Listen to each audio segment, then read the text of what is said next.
Hello and good morning. This is going to be a very interesting day. Lots of crazy stuff going on.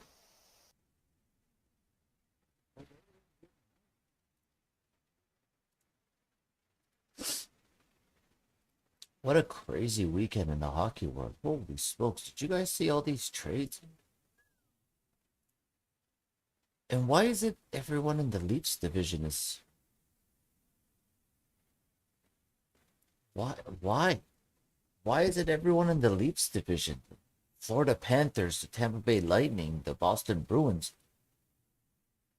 Nobody else is. It seems like nobody else is confident in their chances to win the Stanley Cup. That is nuts. What is going on?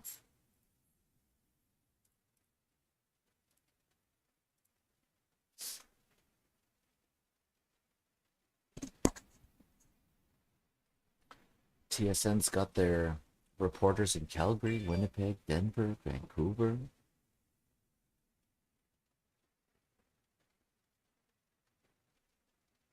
Tyler Toffoli.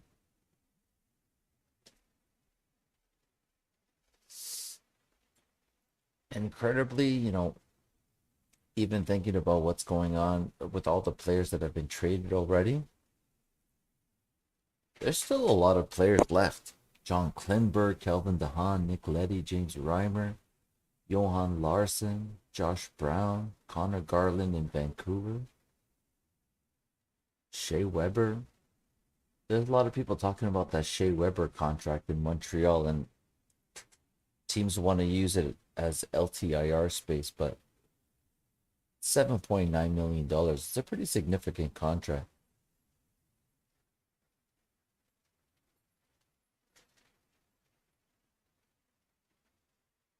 It's pretty crazy, man. What happened this weekend? It's like everybody in one division thinks they're going to win the Stanley Cup. Tampa, Florida, Leafs.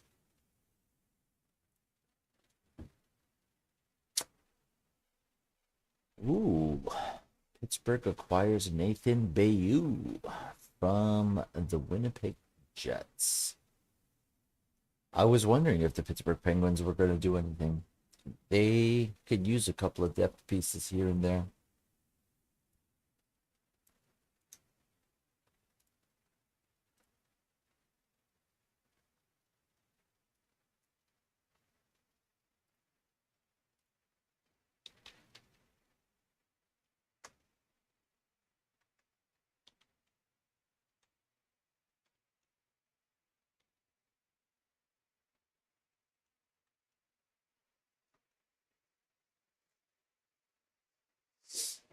Wow. What a busy day this is going to turn out to be. It's like everybody in the Atlantic Division is just like, yeah, we have a chance to win the Stanley Cup this year. Florida, Boston, Tampa, Toronto. And Toronto made some aggressive moves. I mean, like putting Mrazek on waivers, trading Dermott. It looks like Andre Kasha's going to go on LTIR for the rest of the season. He, that hit that he took on the weekend, it looks like it could be a concussion. Oh, man, that's aggressive.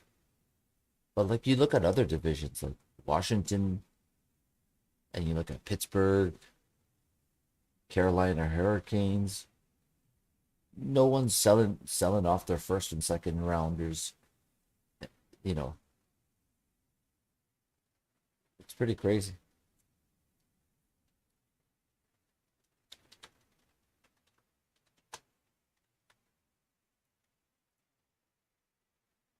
See, if I'm the Carolina Hurricanes, I don't do anything anyways because being on top of the East for as long as they have been with the roster that they have. Yeah, I mean, if someone's going to give you some depth options at a decent price, yeah, you think about it. But not at these crazy prices. But like here's the key. Here's the key. The key is You got to look at cost and you got to look at acquisition, right? Kyle Dubas in a very sticky spot, in a very tight spot. Kyle Dubas went out and got Giordano and Blackwell and gave up less than what Florida paid to acquire Ben Sherratt. Now, we all know Mark Giordano is definitely better than Ben Sherratt. So, is it the fact that, one GM was just more desperate and willing to pay prices? I mean, Florida doesn't have a first round pick until 2025. Now, I know when you're good, you got to go for it, but what happens if Sergei Bobrovsky pulls what he did in the playoffs a couple of years ago and he forgets how to goaltend in the first round? And then, you got to bring in Spencer Knight to kind of save the series, but it didn't save the series because Florida Panthers lost to Tampa anyways. Tampa has Vasilevsky. They have Hedman.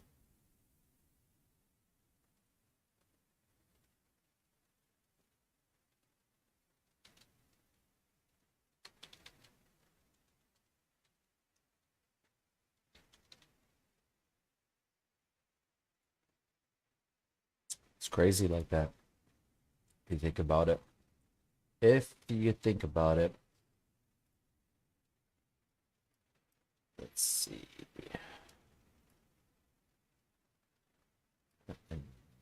Jesus. What's going on over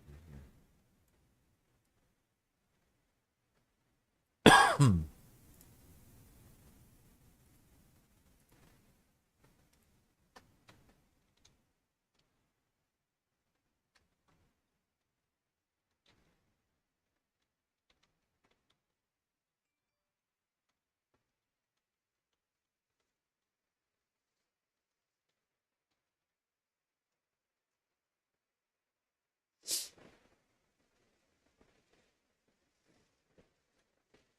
I'd love to get some feedback. What do you guys think? How do you guys feel about your teams going into the trade deadline today? Do you feel like Kyle Dubas of the Toronto Maple Leafs is very clear? We need a depth forward, we need a goaltender, and we need defense. And he went and checked them all off. He checked off all three today.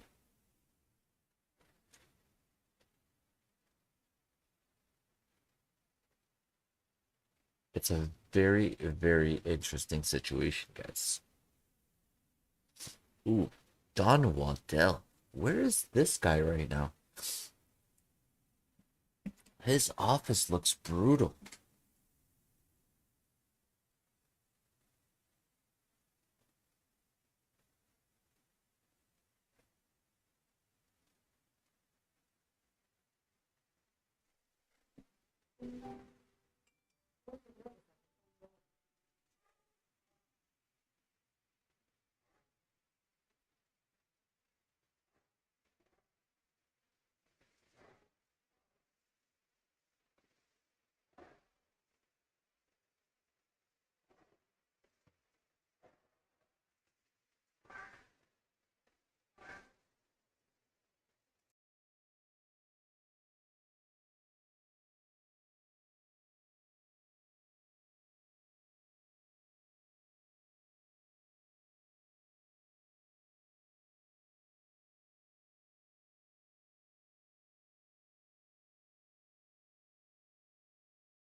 I don't think Don Waddell's going to do anything today, guys.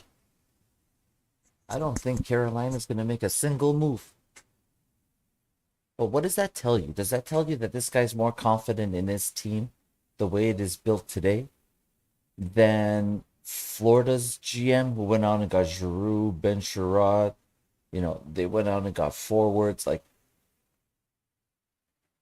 I don't know, man. Don Waddell seems very, very confident in his team. Is it because he has Freddie in net? I mean, really? I think it's Freddie.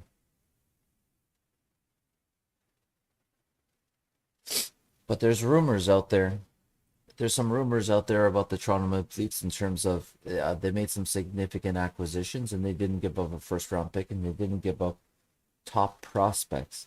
So if it comes out today that certain players are available and the Leafs feel like there's an ad to be made there, you know, maybe move out Kerfoot and his $3.5 million and add a significant winger to the second line that's struggling right now. It could be that the Leafs use that first round pick that they refused to give up and the top prospect to go on and get that. So yesterday was a significant day in that the Leafs were able to address some issues without giving up their best capital in terms of trade currency. So based on what I'm seeing right now, it's things are very sketchy today. Like playing Marc-Andre Fleury last night, the Chicago Blackhawks made a huge mistake. Not only did Marc-Andre Fleury not look good, not only did he give up 5 goals, he didn't look confident in net. Is this the kind of guy that you're gonna go out and maybe trade a first round pick for or give up some serious draft capital? I don't think that's a good idea. I mean, I love Marc-Andre Fleury as much as the next guy, and this guy has a great reputation. He's a great human being.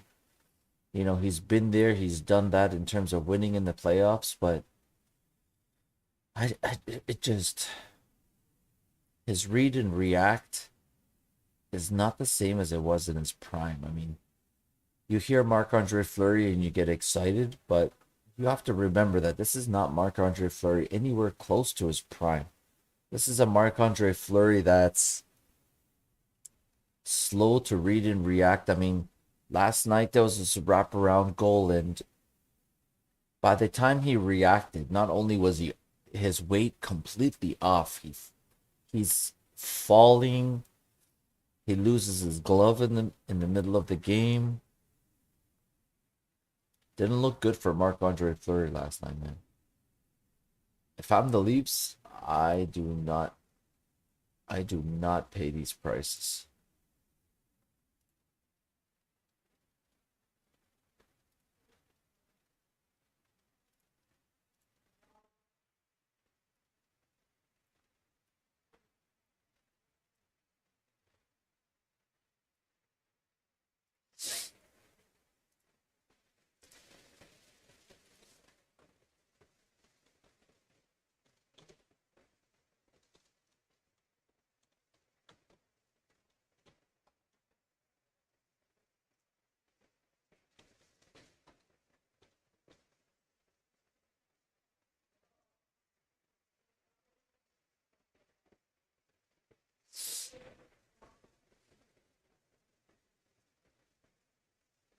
Huh.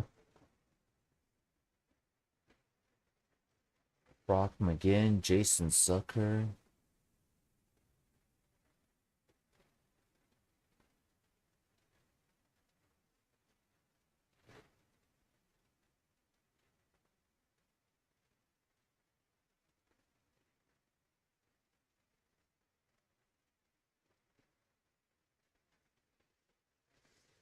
Looks like some people are going to be held out of the lineup.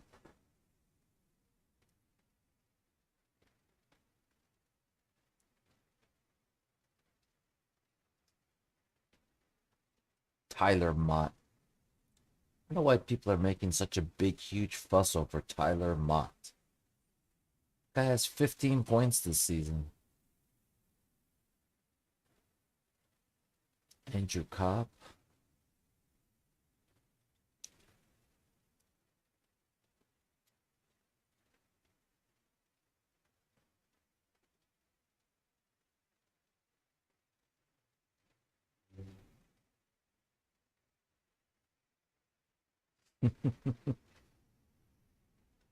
Jake Debrusk. There's a very interesting name right there. Jake Debrusk.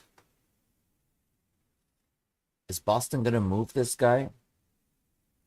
They've been talking about it for months.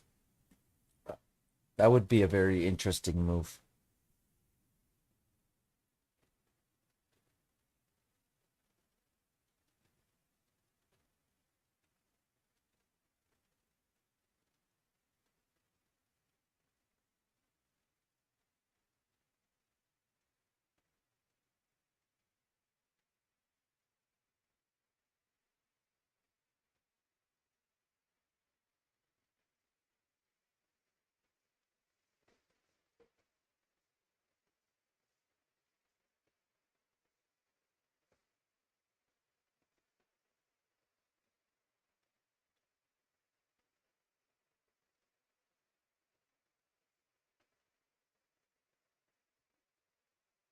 Wow.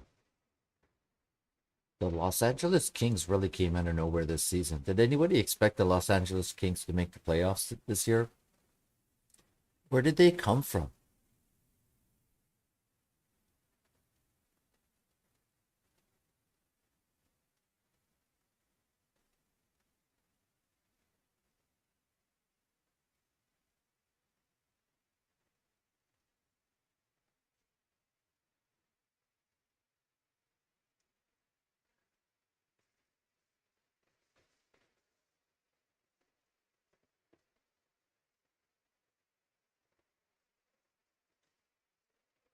The Ottawa Senators are such a dumpster fire. What kind of decisions did they make yesterday? They refused to pay Nick Paul, but then took on $3 million of Travis Hamonic for what, a third round pick? That was so weird what happened with Ottawa yesterday. Did any of that make any sense?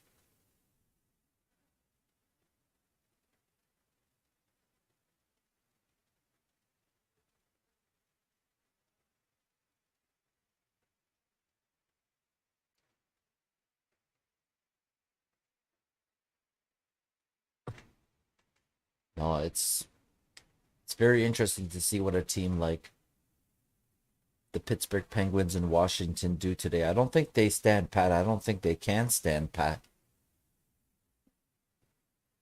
considering what's going on, the arms race that's going on in the Eastern Conference today. Holy smokes.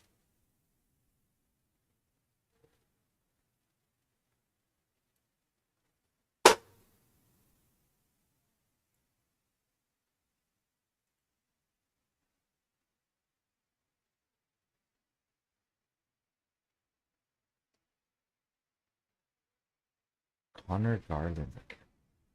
Vancouver's in a tough situation. They're a decent team. They're pretty good on most nights. The math doesn't look good for them in terms of making the playoffs. I don't know. Do they or don't they make a move? I mean, they're trading away pieces. They acquired Travis Dermott from the Leafs yesterday. That should help their defense. Pavel Zacha, there's a name.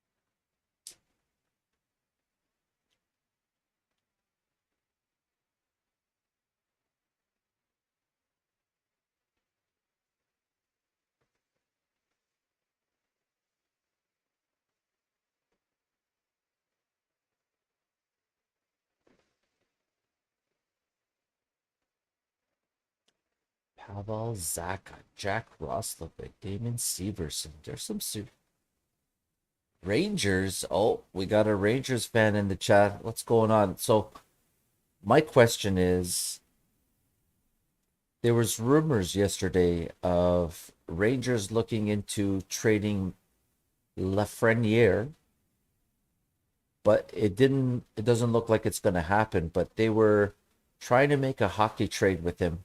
What are your thoughts on Lafreniere? Has he lived up to his billing or has he not lived up to his billing?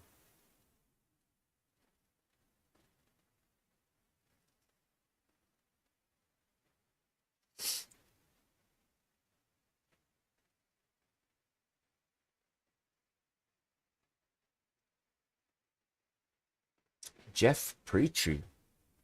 Jeff Petrie in Montreal. He could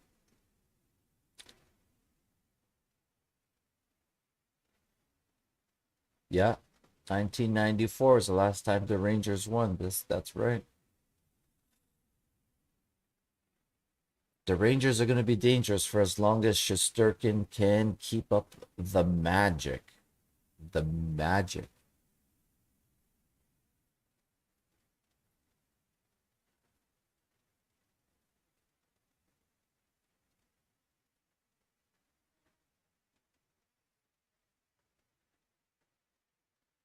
Are you saying that they brought in the right system and it turned things around, or that they need a new system to turn things around?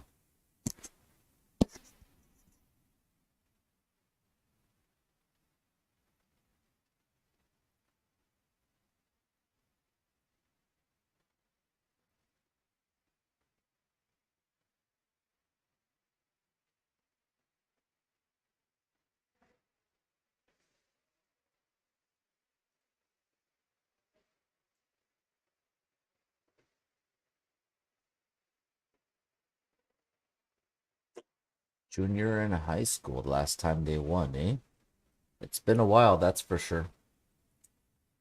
It's definitely been a while. Shesterkin is the best in the NHL currently, save percentage wise.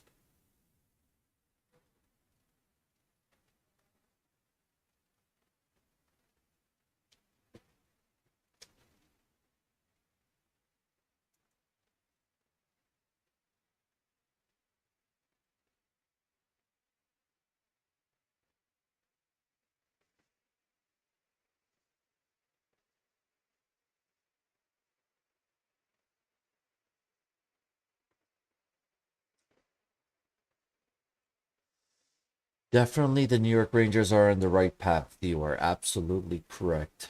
They're getting better and better every single year. They got now that they got goaltending, they do have the high flyers like Mika Zibanejad that are scoring goals. They got Panarin.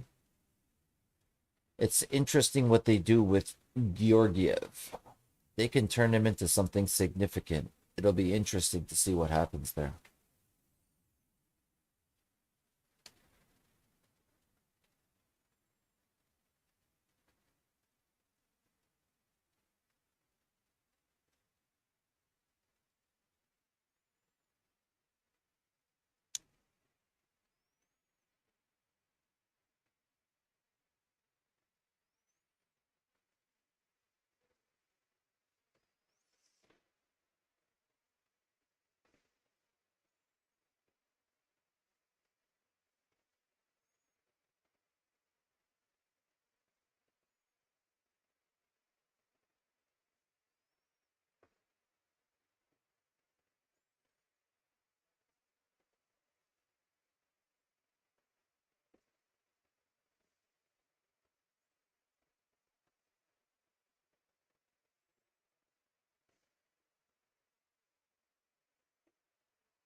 Yeah, but at the end of the day, you have to understand where the NHL is, right? The NHL is a league where the best teams in the world can definitely win 5-0 one night and lose 5-0 the other night. And that's mostly because of how the refereeing works. The NHL is a league where they create competition and parity through officiating. And the officiating is all judgmental. So, how they call penalties from one night to the next, how they call penalties in the playoffs, it's different all the time. So one night you'll see the Buffalo Sabres trample a great team, and then they go on like a 2 week losing streak. It is what it is in the NHL. Don't get caught up so much in the losing, and pay attention to how they're winning. That's how you really gauge how good your team is. The Flyers. Oh yeah. The Flyers are the Flyers are having a fire sale, eh? That's for sure.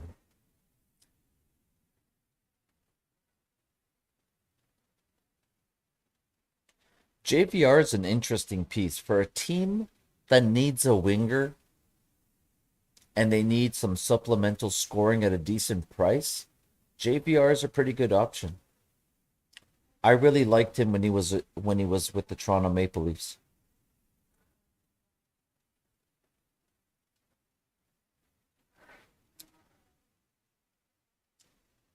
Thanks, Flathead.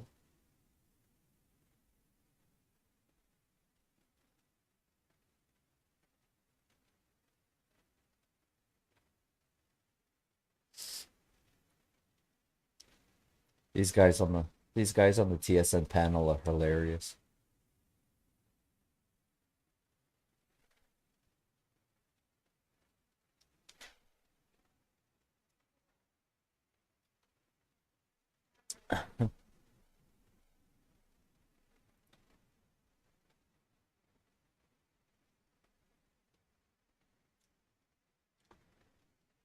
MC Mike, let me know. See, I'm trying to get a gauge from Flyers fans on how they feel about Carter Hart. Do you still feel like he has a high ceiling? Do you think he's going to get it done in the NHL? Will this guy become a bona fide number one? I haven't watched enough Flyers games to have a like a real opinion about that, but I'm trying to gauge it from the Flyers fans and see how they feel about Carter Hart.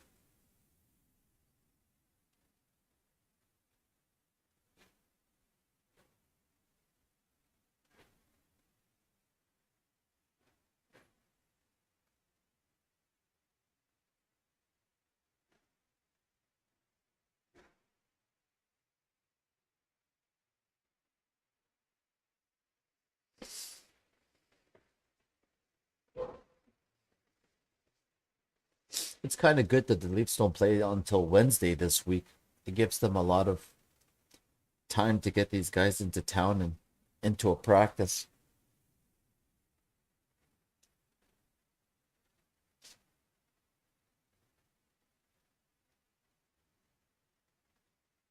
Last year wasn't good, eh?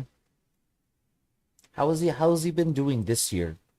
I know the Flyers are struggling and their defense is kind of leaky, but do you think if the Philadelphia Flyers were to switch some pieces on the back end, like get rid of Ristolainen and put some solid pieces in there, not so much, big huge names, but if you put some solid pieces on the back end, do you think Carter Hart can really rally? Are you saying Miles Tech Talk? Are you saying that Toronto needs to trade for a goalie?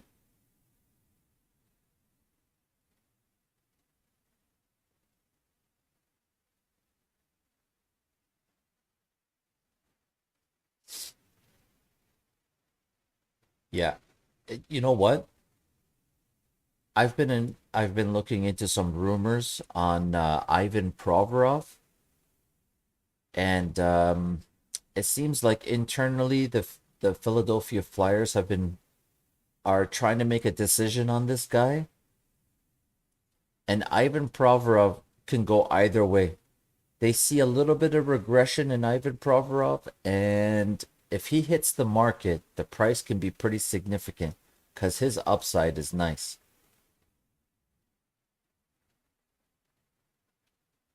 I would love for the Leafs to go on and sign an Ivan Pro. I mean, to trade for an Ivan Provorov.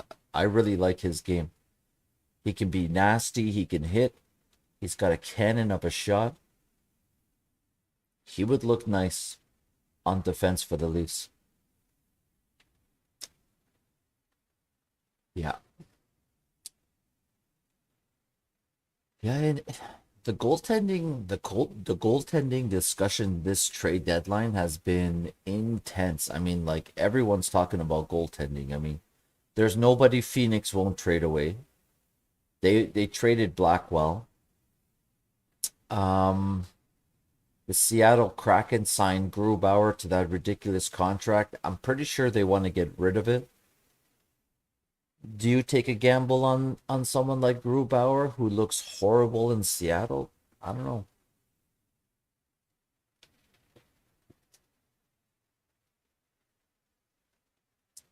Pittsburgh have Jari and D. Smith. They can't hold on to both forever. And the biggest name it seems like everyone's talking about is Anton Forsberg in Ottawa. He stepped up and kind of solidified that team once Murray got hurt, so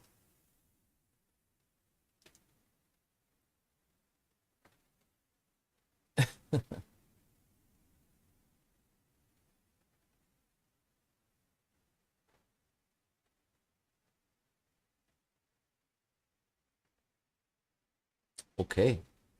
So you're still pretty high on Carter Hart, eh? That's good to know. I've been trying to gauge James Reimer. No, no, no. Go to YouTube. Oh, you're on YouTube. Go on the NHL account and look at the highlights from last night. James Reimer looked atrocious. Listen, I love James Reimer as a human being. The guy is a model citizen. But if you're looking to make a run in the playoffs, James Reimer is not the guy you put in net. I'm sorry. That is that is a sad situation if he's your starting goaltender in the playoffs.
These guys on the panel are talking about walking a cat because they saw Jack Campbell in Toronto doing.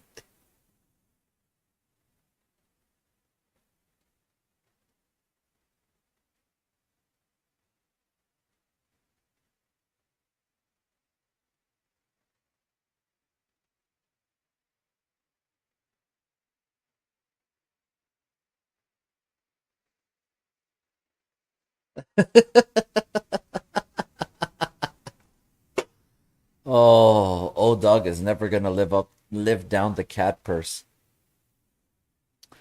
Old dog is got some cat purses.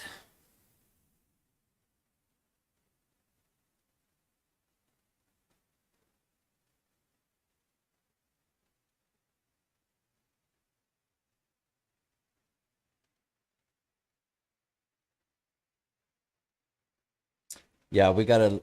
Jack Campbell's got to get healthy. Hopefully, the rib issue is why he was playing bad. And it's not just because he lost it, but we'll see what happens after he comes back from this rib injury.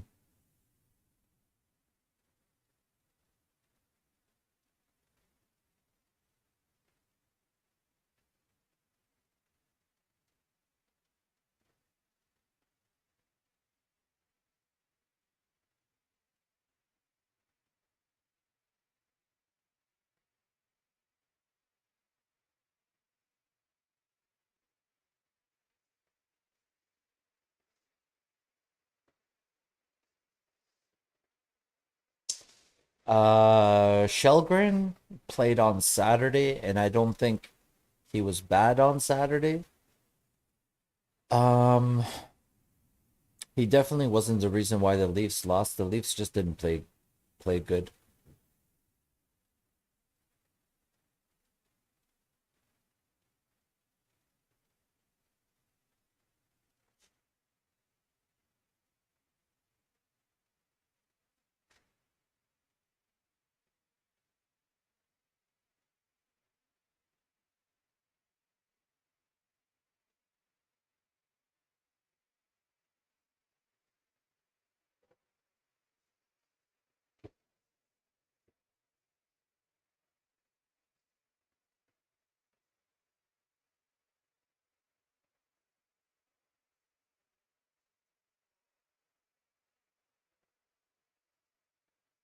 Yeah, Peter Mrazek on waivers. I don't know.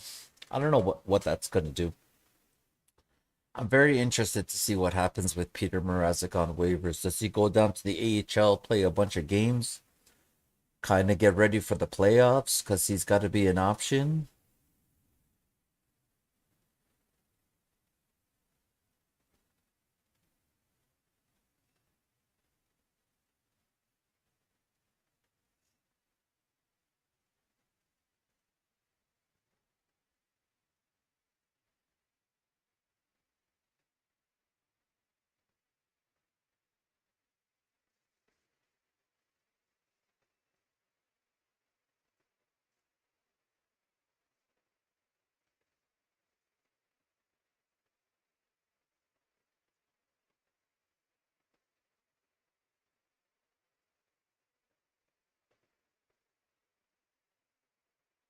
Yeah, man, you cannot win if you don't have a goaltender. Let's see what the Leafs do today. I mean, there's some serious options out there.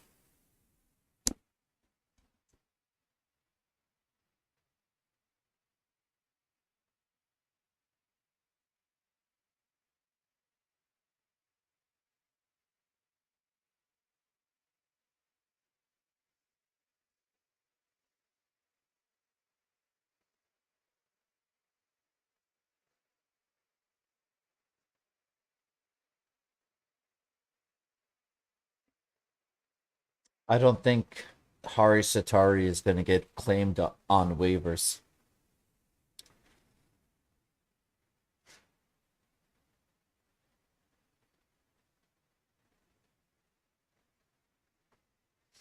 I mean, Hari Satari just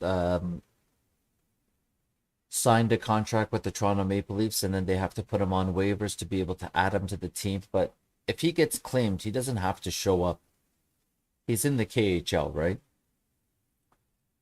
If he gets claimed by a team he doesn't like, he doesn't have to show up. He won't get paid. He'll just stay in the KHL. So I think it's one of those situations where I don't think any other team's going to try to take a flyer. I mean, are they going to call him and say, hey, if we claim you, are you going to come play for us? I mean, that's a weird situation.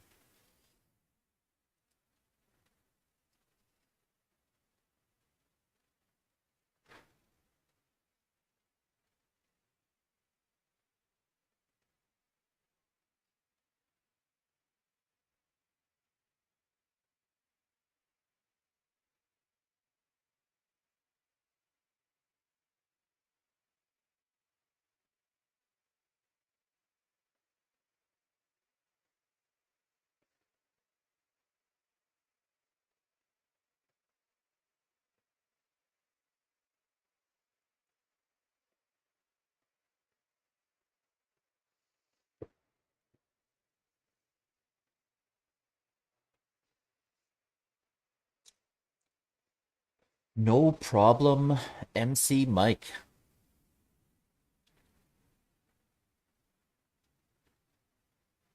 Marc-Andre Fleury. It looks like the Chicago Blackhawks have not at all approached Marc-Andre Fleury to waive his no trade clause yet, which means there are no real suitors out there for him, and that's kind of a shame. For him to end his career on a bad Chicago team, not being able to stop pucks, looking weak. That's not the way you want a Hall of Famer to end his career. That's not good.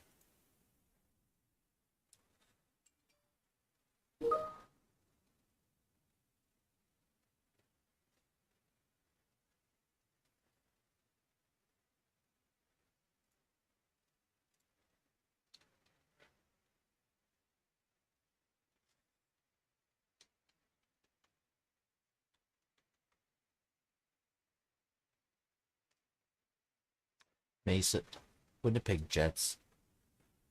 I don't know about the Winnipeg Jets. They're a flawed team with no real superstars, and they go and acquire Mason Appleton for a fourth round pick.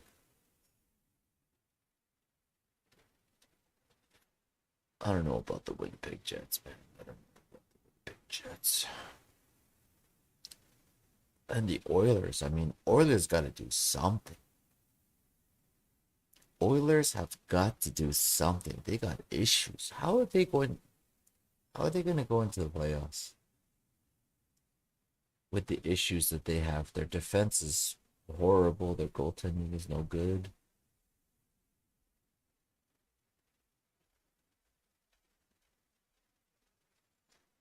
Dallas has got some goalies too, you know.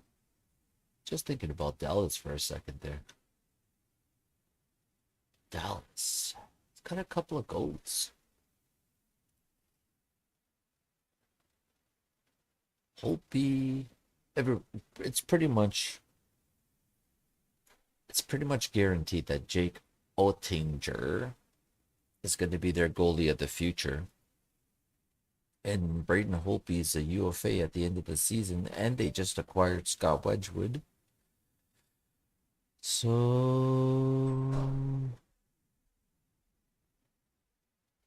it's an interesting year.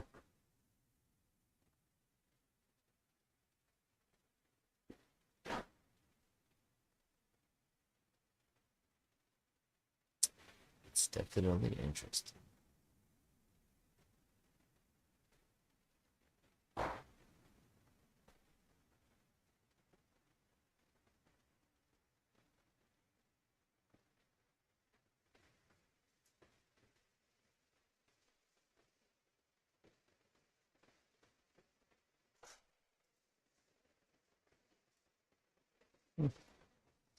Yeah, Dallas's goaltending situation is very interesting.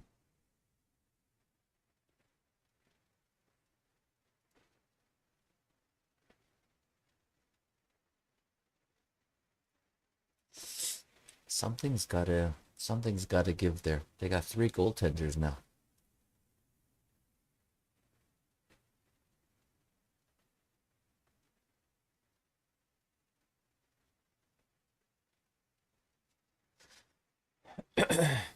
It looks like there's a good chance that Marc-Andre Fleury will actually move today, and it looks like it's gonna be the Minnesota Wild, which is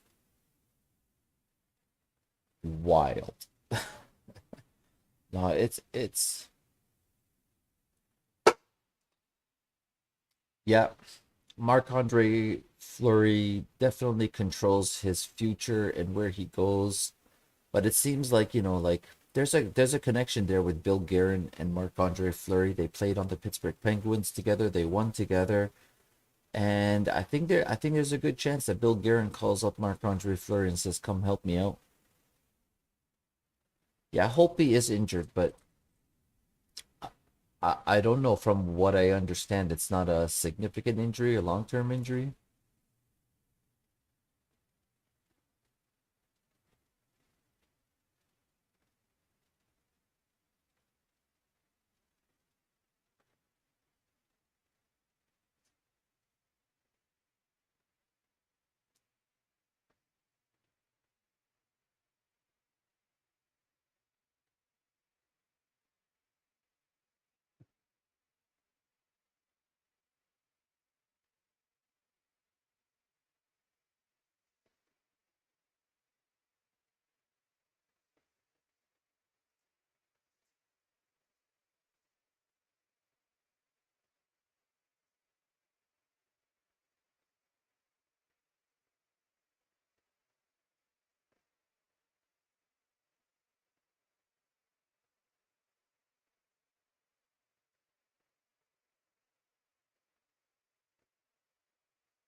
Yeah, Kudobin is out, that's for sure. Kudobin is not coming back.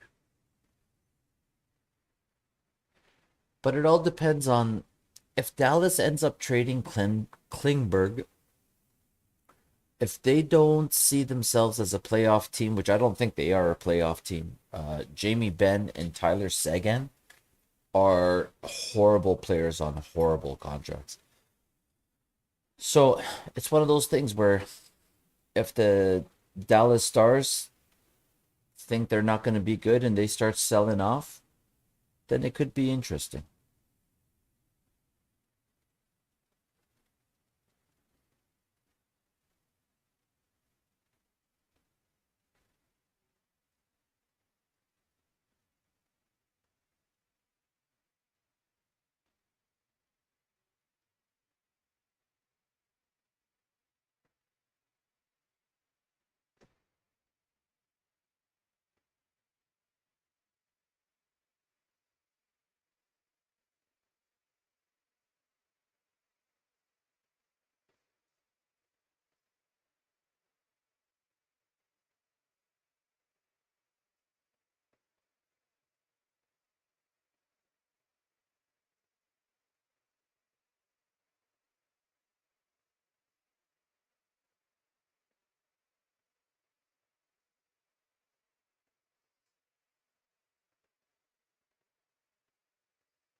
Yeah.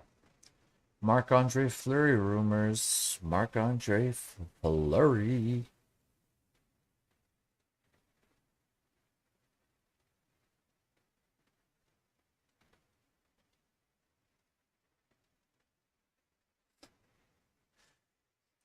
I like how TSN does like a quick update from the MasterCard Center, which is the Leafs practice facility.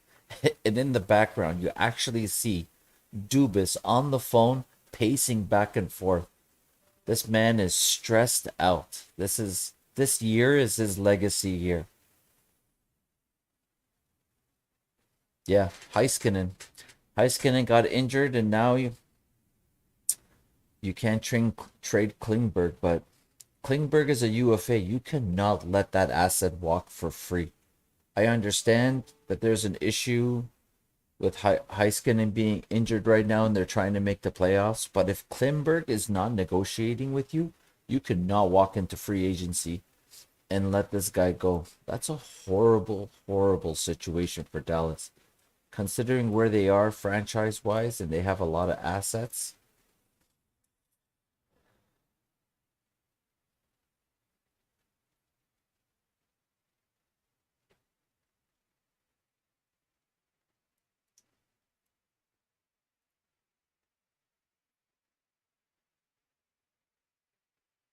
that is a that's a big hit for the franchise. And when you don't get any assets for a John Klingberg, you can get multiple picks and prospects. You cannot let him walk.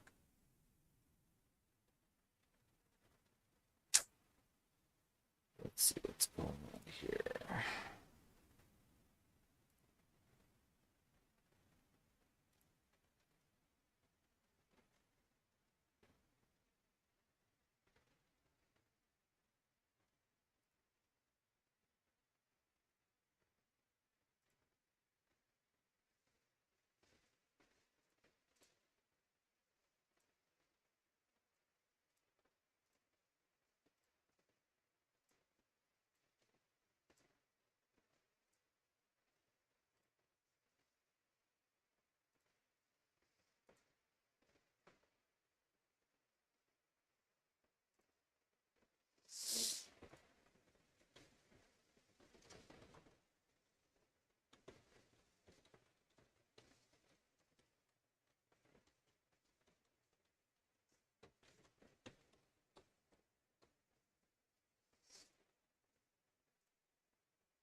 Excuse me, guys. I gotta step away for 1 second. I'll be right back.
Sorry about that, guys. Yes, let's hope Giordano gets his cup, especially with his hometown Maple Leafs. We're all praying for that.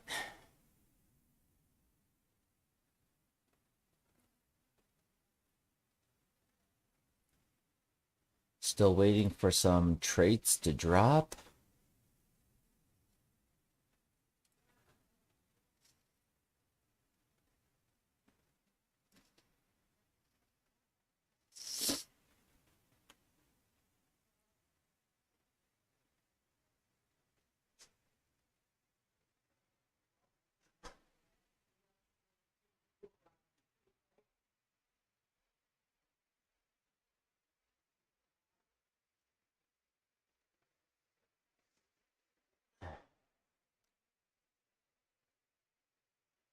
Ooh, Anton Forsberg gets a 3-year deal at 2.75 AAV in Ottawa. And so it looks like Anton Forsberg is off the trade market.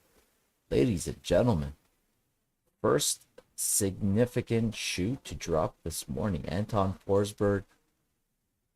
It looks like him and Murray are going to be the goalies in Ottawa for the foreseeable future. Interesting news. Interesting news. The Ottawa Senators taking Forsberg off the market. Interesting.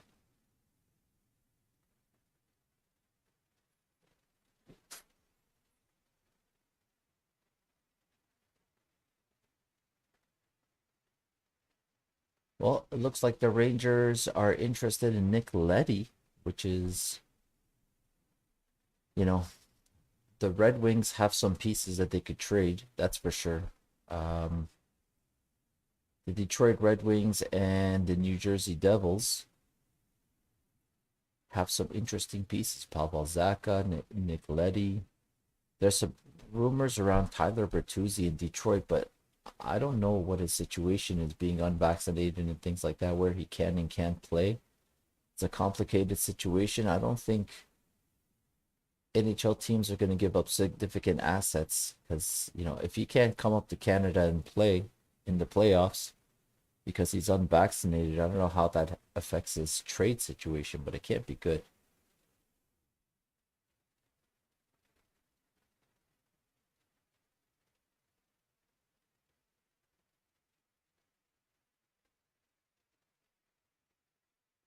Anton Forsberg. Yeah, Anton Forsberg signs a 3-year extension. That is correct. 8.75.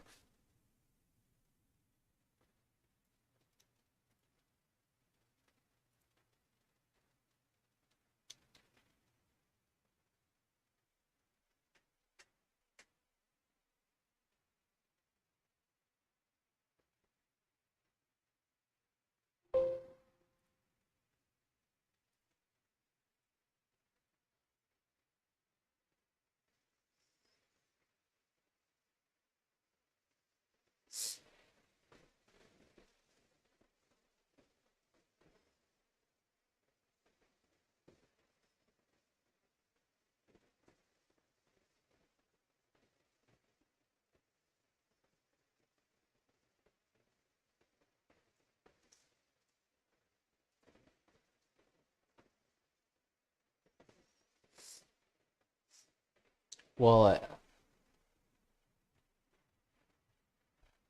oh, we have our first trade. Minnesota and Arizona.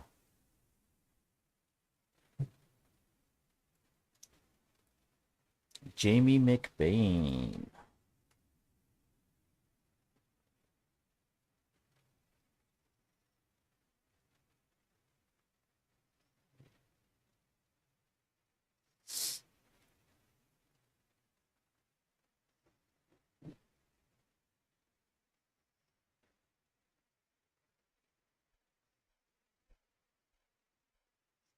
The Coyotes making a trade for Jack McBain. It looks like Minnesota's getting a second round pick. which is Vancouver's second round pick.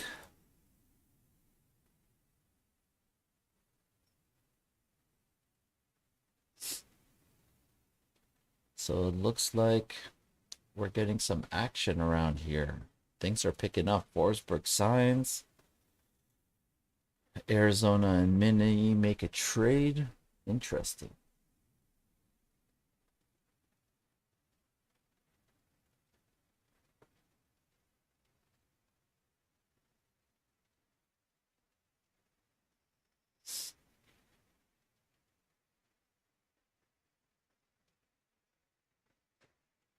College free agent.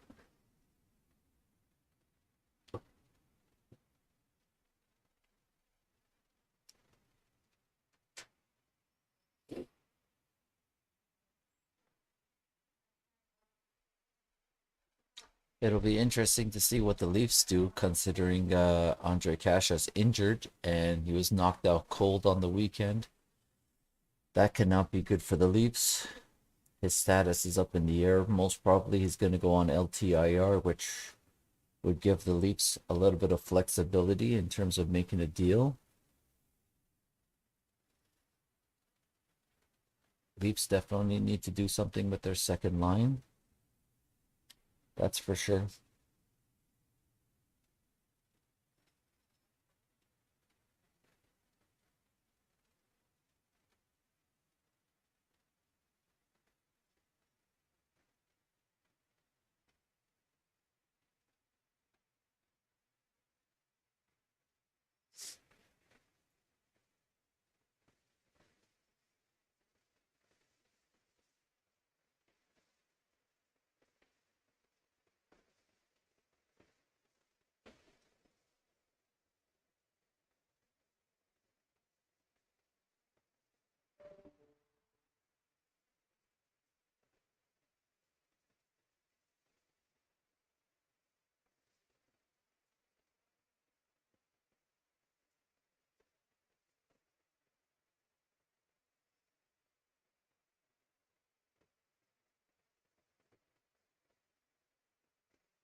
Senators sign Anton Forsberg.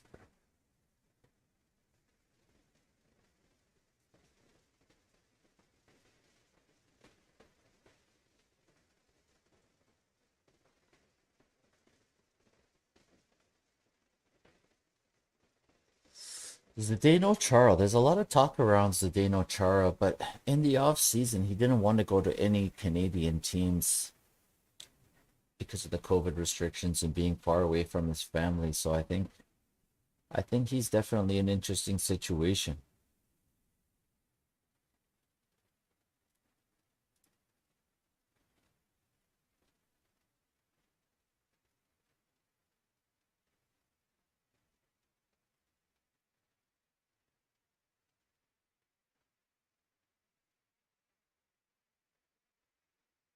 Jacob Chikrin. Oh my God.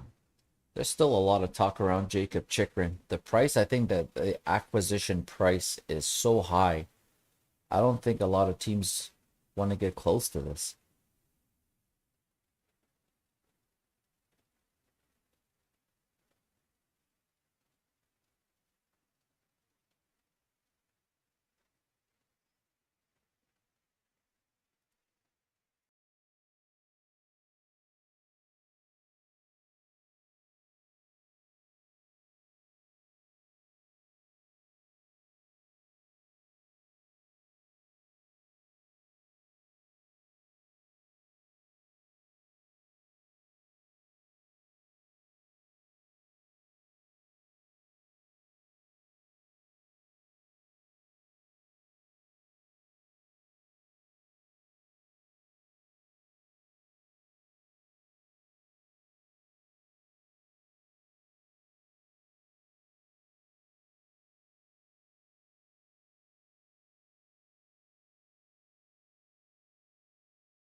Ricard Raquel, UFA in Anaheim. Now that's a nice player. Everybody would like a Ricard Raquel on their lineup. He can score goals. He's 28 years old. He's in his prime. Andrew Kopp, another player in his prime, 27 years old. 35 points in 56 games.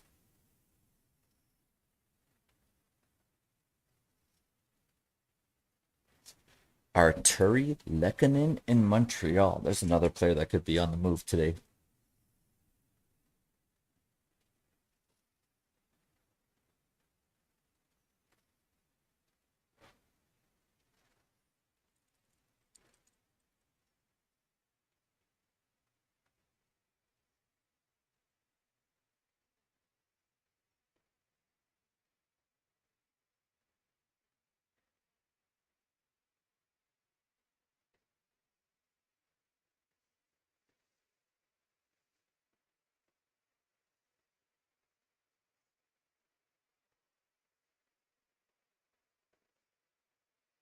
Ooh, Jake Debrusk signs an extension in Boston. Comes off the board.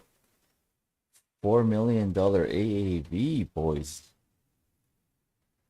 Ladies and gentlemen, boys and girls.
So, interesting thing about Jake DeBrus, they signed him to the 2-year extension, $4 million AAV.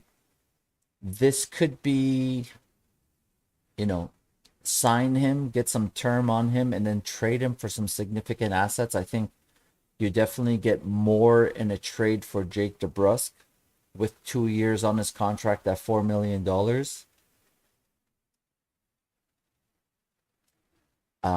Then if he's just a UFA, you're gonna get better. You're gonna get a better return.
Oh my God, this kid yelling at O right now on TSN is killing it.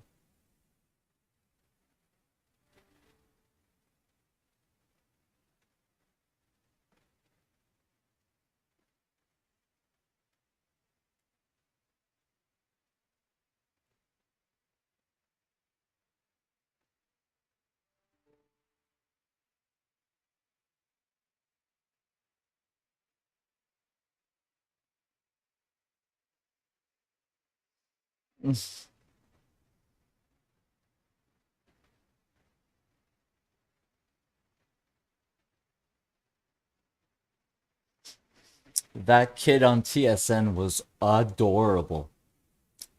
So cute.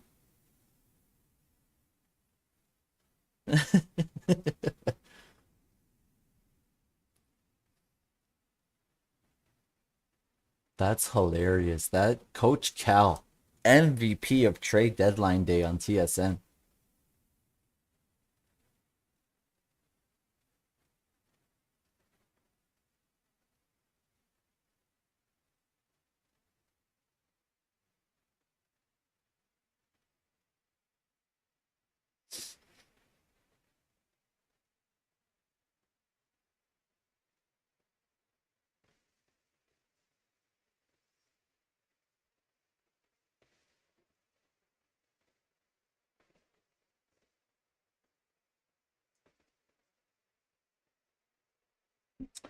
Interesting questions, man. What do you guys tell me what your thoughts are on Montreal Canadiens and Carey Price? There's a $10 million contract there. It's a lot of money on the cap. What do they do with Carey Price? Do you hold on to him? And you know, he's he's in the low 30s in age right now. Can he be the goalie of the future, or is he someone they move in the off season? The Carey Price situation is so interesting.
Wow.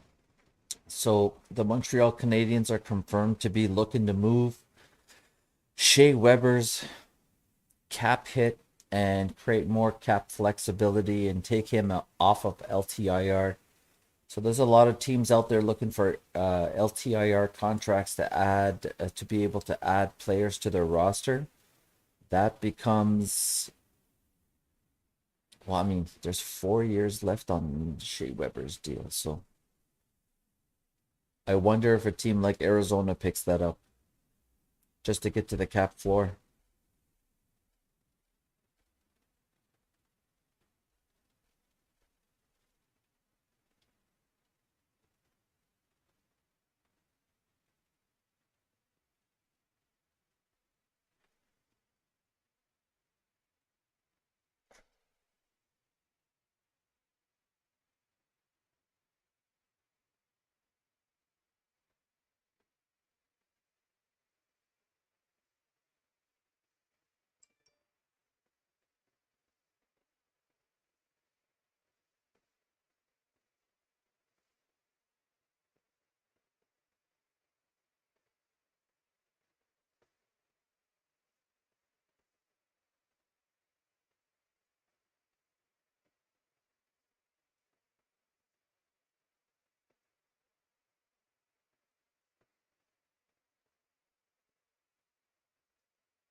Wow. I can't believe that the Montreal Canadiens got a first round pick for Ben Sherrod, who's a UFA. That is a crazy price to pay for Florida. As good as they are, it screams of desperation. I mean, if Ekblad is hurt and Ekblad is hurt long term and he might not be back for the start of the first round or mid first round of the playoffs, he comes back. Trading for a guy like Ben Sherratt doesn't solve that problem. I mean, you can replace Ekblad with Sherratt.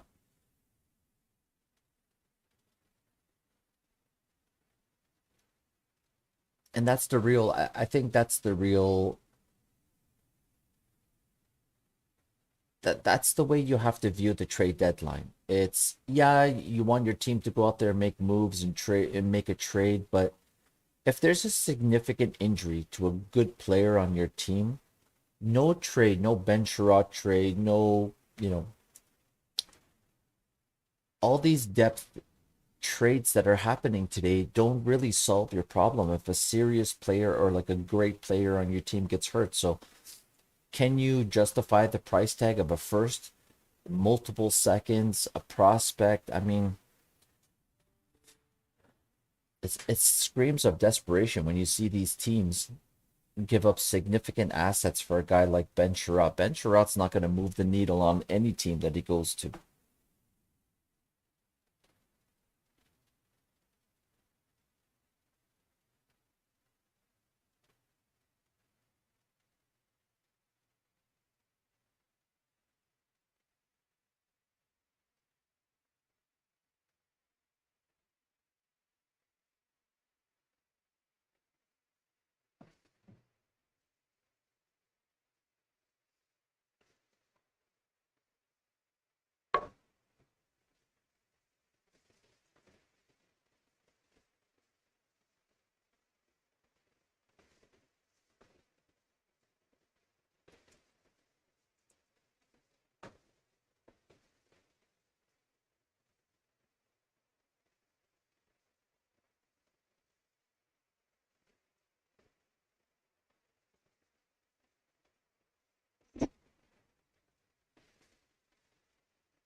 So Bob McKenzie is putting out there that there's a lot of moving parts in Toronto today in terms of ability and desire to make more moves at the deadline.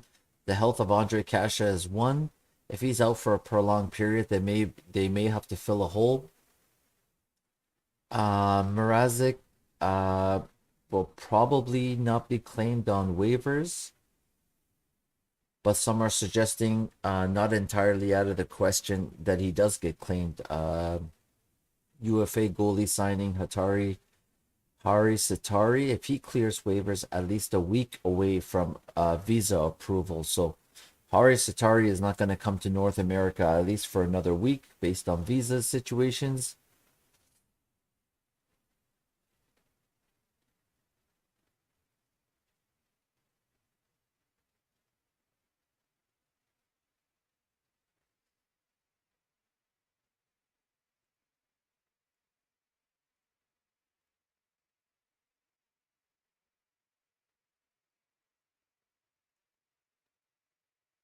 Very interesting. I think today's an interesting day, depending on what happens on waivers with the Toronto Maple Leafs, what the health of players are.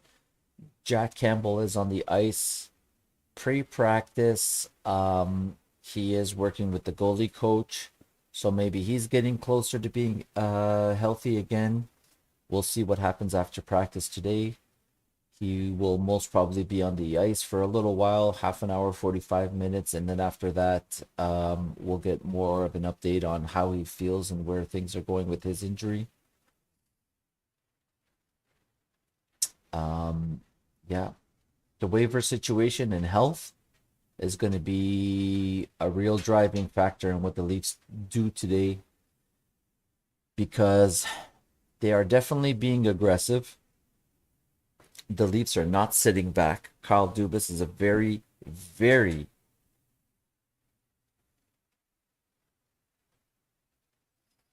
um, creative guy. Nobody gets more creative than with the cap than the Toronto Maple Leafs, so it's very interesting.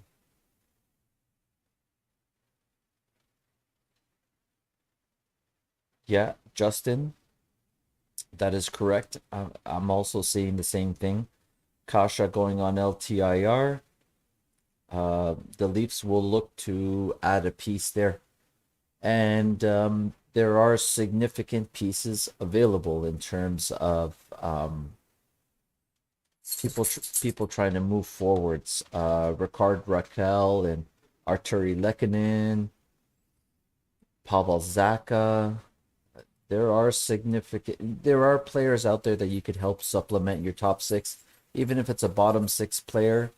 The Leafs have Kerfoot who can move up into that second line position where Kasha was with Nylander and Tavares. So that is definitely an option there. Yeah, Ricard Raquel. Max Domi is an option. Andrew Kopp, Tyler Mott. I really don't like Tyler Mott that much. Um,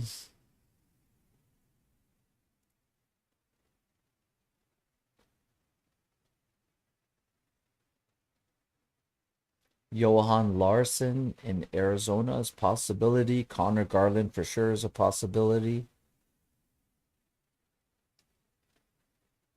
It all depends on what the price. Yeah, Andrew Kopp is definitely an option. Uh, you know, where he can play in the top six. I think an Andrew Kopp would be a good addition to that third line. I think right now, Mikheyev and Camp have great chemistry with Pierre Engvall, and most probably he stays there for a little while. But I think ultimately going into the playoffs, you would like to add an Andrew Kopp to that third line of Camp and Mikheyev and their speed and their size and their forecheck. Yeah, see, I like. I definitely like so Andrew Kopp is a good addition for me. I see him really making that third line of Mikheyev and Camp better, bigger, faster, better on the forecheck. Um, Max Domi for me is an issue. He's been a non-factor for a couple of years in the NHL. He really hasn't grown into the piece that everybody thought he was going to be, and I don't know if it's an attitude thing, whatever it is. Maybe he just lost the desire when he got traded to Columbus from Montreal. But if you can get him for cheap, considering he's I think Max Domi is a UFA. So if you could get him for cheap, he'd be a good addition. But I just don't know what he's gonna bring. He could be another Foligno for us. Yeah, the Leafs' third line has been, kudos to Kyle Dubas for looking at the analytics and bringing in a guy like Camp and Kasha, and that third line with Mikheyev has turned out to be really great. And the good thing about Camp is, he signed that 2-year contract for a very low number, so we got Camp there, and just I like their speed, I like their tenacity. They're just hard on the forecheck. They're turning pucks over. They're made. They're the kind of line that's built for the playoffs.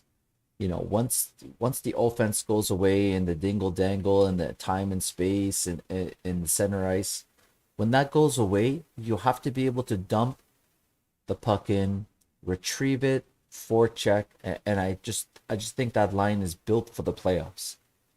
And kudos to Kyle Dubas for figuring that out. I mean, he saw that we didn't have that in Toronto, and he went and built a third line that can play a real gritty game. That third line is something else for the Toronto Maple Leafs.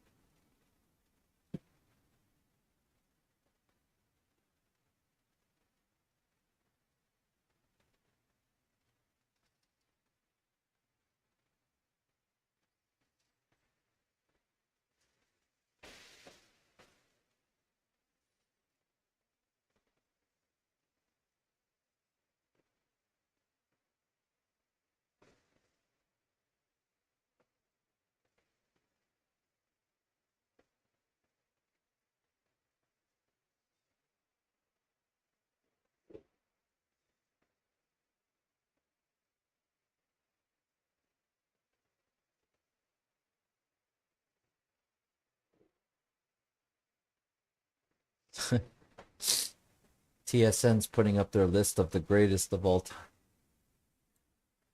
O-Dog chooses Wayne Gretzky. Carlo Koliakovo chooses Bobby Orr.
Well, it looks like Mark Giordano and Colin Blackwell, newly acquired yesterday, will not be at practice today with the Toronto Maple Leafs.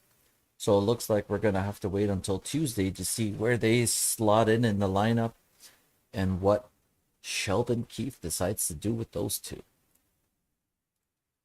I wonder if Colin Blackwell can be a good option.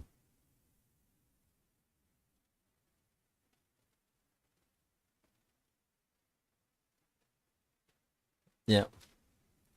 Yeah, I think the desire to trade for Max Domi, is really diminished by the fact that he's got a $5.3 million cap hit. For that money, it's hard to fit into the cap. Even if the team decides to retain 50% of the contract, 5.3 is a lot, man.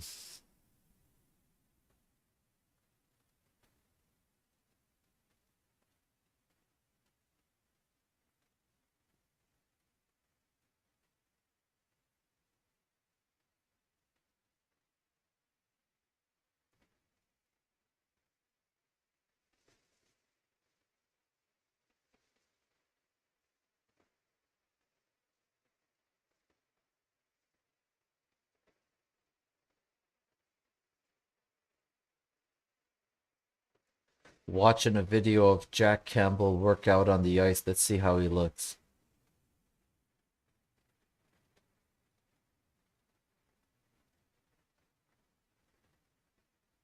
Ooh.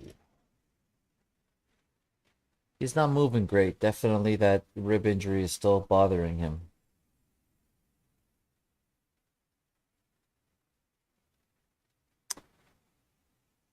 That's exactly the point. You got to put TJ Brody with Giordano to start. If you're going to ease him into the lineup and you want to put him with somebody who he's familiar with, who he's played with before, the confidence is very important for a person like Mark Giordano coming into a new lineup on a new team. And last time, when he won the Norris Trophy as the best defenseman in the NHL, he was playing with TJ Brody. So starting off with that pairing eases him into the lineup and it gives him the confidence he needs moving forward.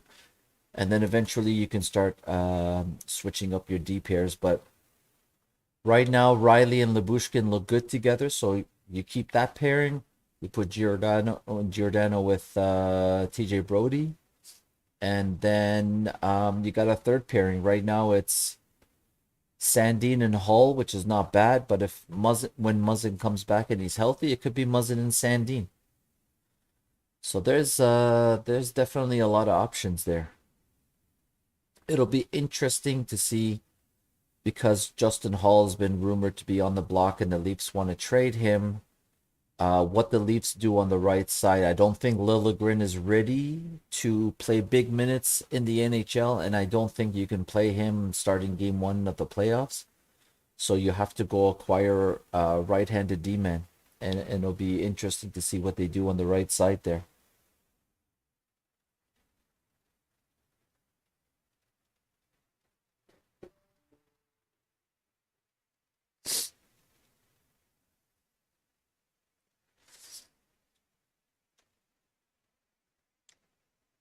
What do you guys think of the acquisition price for Hampus Lindholm? I think Boston paid way too much for Hampus Lindholm. I mean, Anaheim is a team with a decent defense and a great goaltender in John Gibson, and they're leaky as hell. Like, Anaheim gives up a lot of goals with a great goaltender in net, and if Hampus Lindholm is their best defenseman, while Josh Manson was hurt and out for a while, and they were that leaky, I don't know how you can give up as much as you did and then sign this guy to 8 years at more than $6 million. I think it's a serious desperation move on behalf of the Bruins because Patrice Bergeron is a UFA at the end of this season. Marchand is 33 or 34. I don't think they. I don't. I think internally they believe they have maybe 1 or 2 good years left before they're just left with a team that has Pasternak left on it.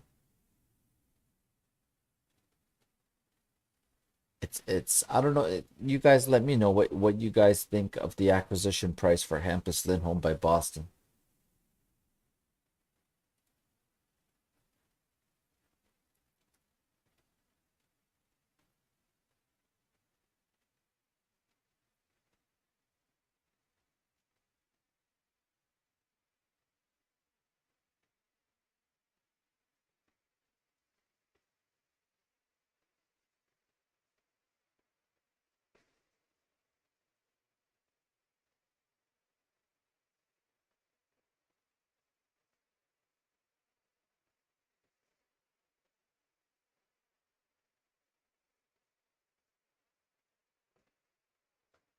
That's true.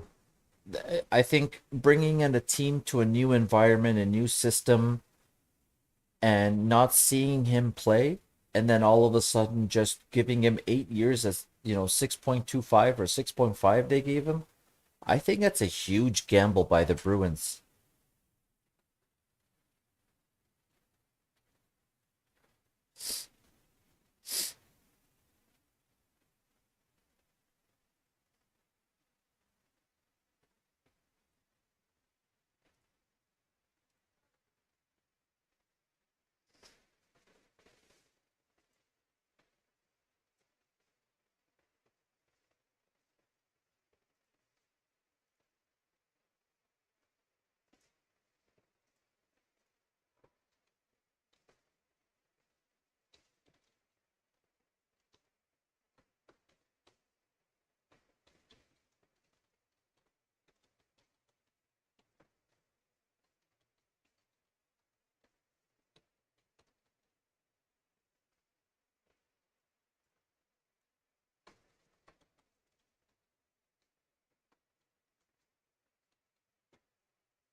TSN's having the Hart conversation. Who's going to be the MVP of the season? Who's going to win Hart?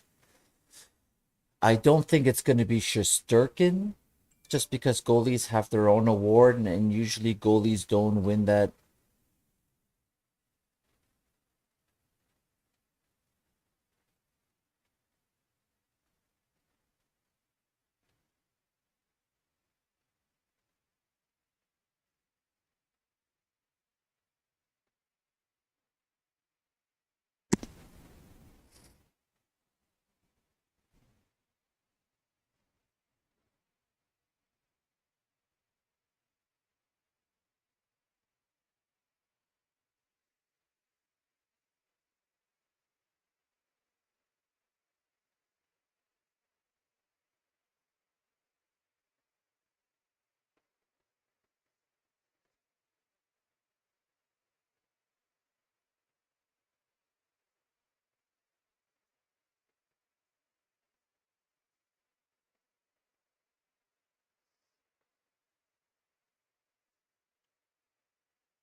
Yeah, I don't. It's hard to win the heart as a goalie just because they don't play as many games as forwards do.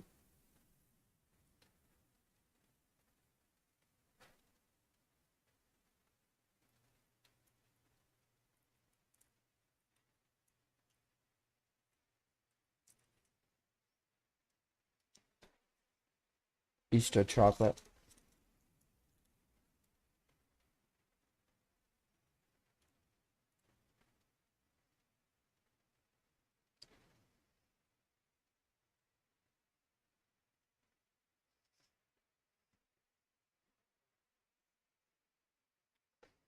For sure. I'm saying Matthews as well. You know, he's gonna get nominated for a Selkie.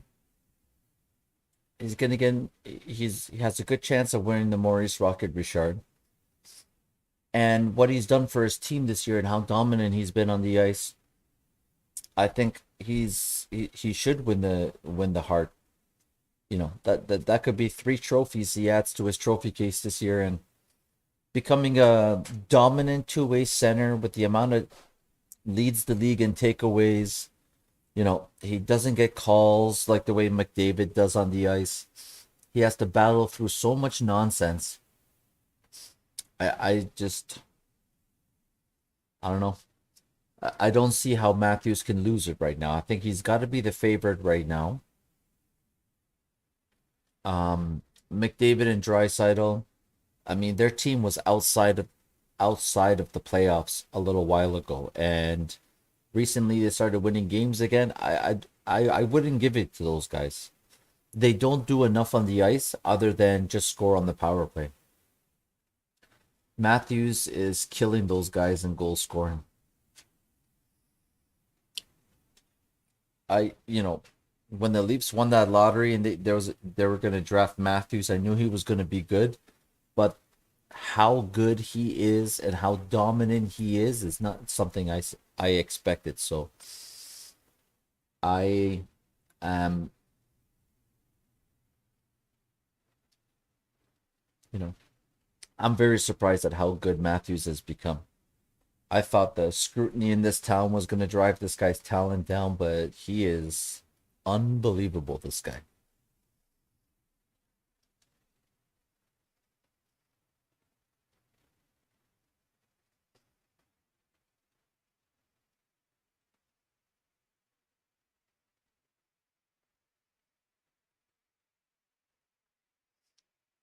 It's an interesting situation for the Hart Trophy this year. I think it's going to be very controversial. It looks like Marcus Johansson from the Seattle Kraken is getting traded back to Washington. Looks like Washington is adding some depth on their forwards, and Marcus Johansson is the guy.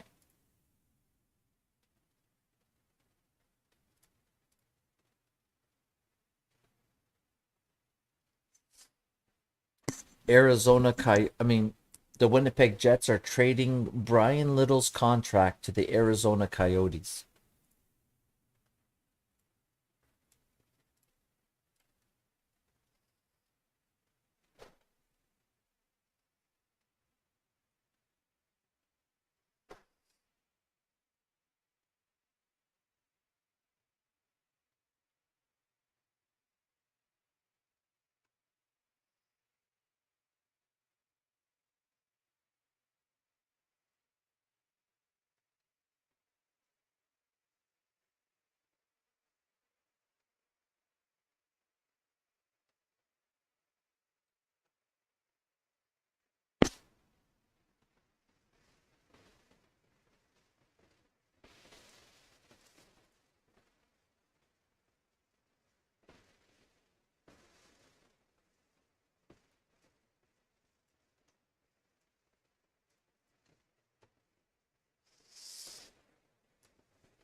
Oh yeah.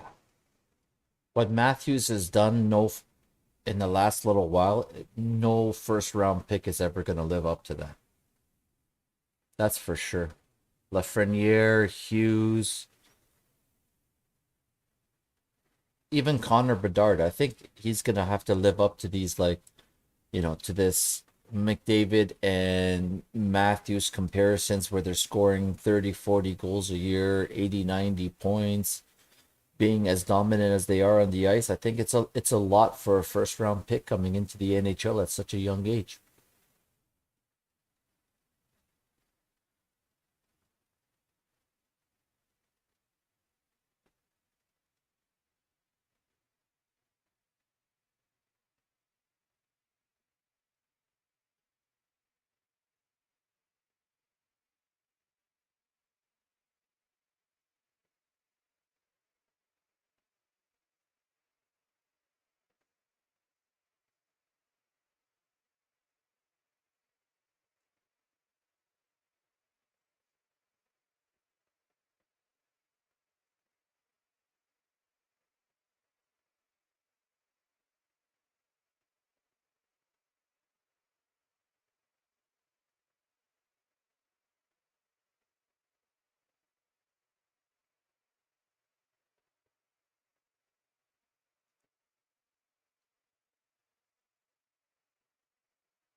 I bet big money Matthews goes nowhere.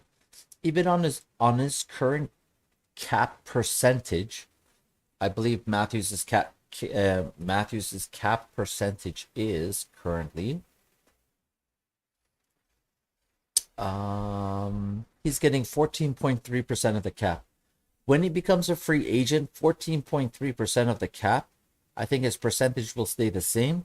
I think that percentage of the new cap will get him something around $13 million, and he'll stay as a Toronto Maple Leaf. Arizona cannot afford to give this guy $100 million. They can barely afford their arena fees. They can barely afford to pay rent. He's not going to want to go and play in a 5,000 person stadium. I know Arizona wants to build a new stadium in downtown Scottsdale, but that's not going to be enough to attract Matthews. Matthews wants to win. He wants a legacy. He has a brand. To go to Arizona would be a disaster for him. Don't believe any of the hype. If that kind of hype was true, with the disaster situation that's going on in Edmonton, McDavid would be like, I want to go home to Toronto. You know what I'm saying? Like, they have a better chance of winning. They have goaltending. They do all these different things. They add players every single year, and they're better than Edmonton. So, why would anyone say Matthews is going to go back to Arizona when the talk is McDavid's not going to go back to Toronto and leave his shit situation in Edmonton? Don't worry about it. Matthews is not going anywhere. The amount of money he makes in Toronto from endorsements and things like that, commercials, he's never going to get in Arizona.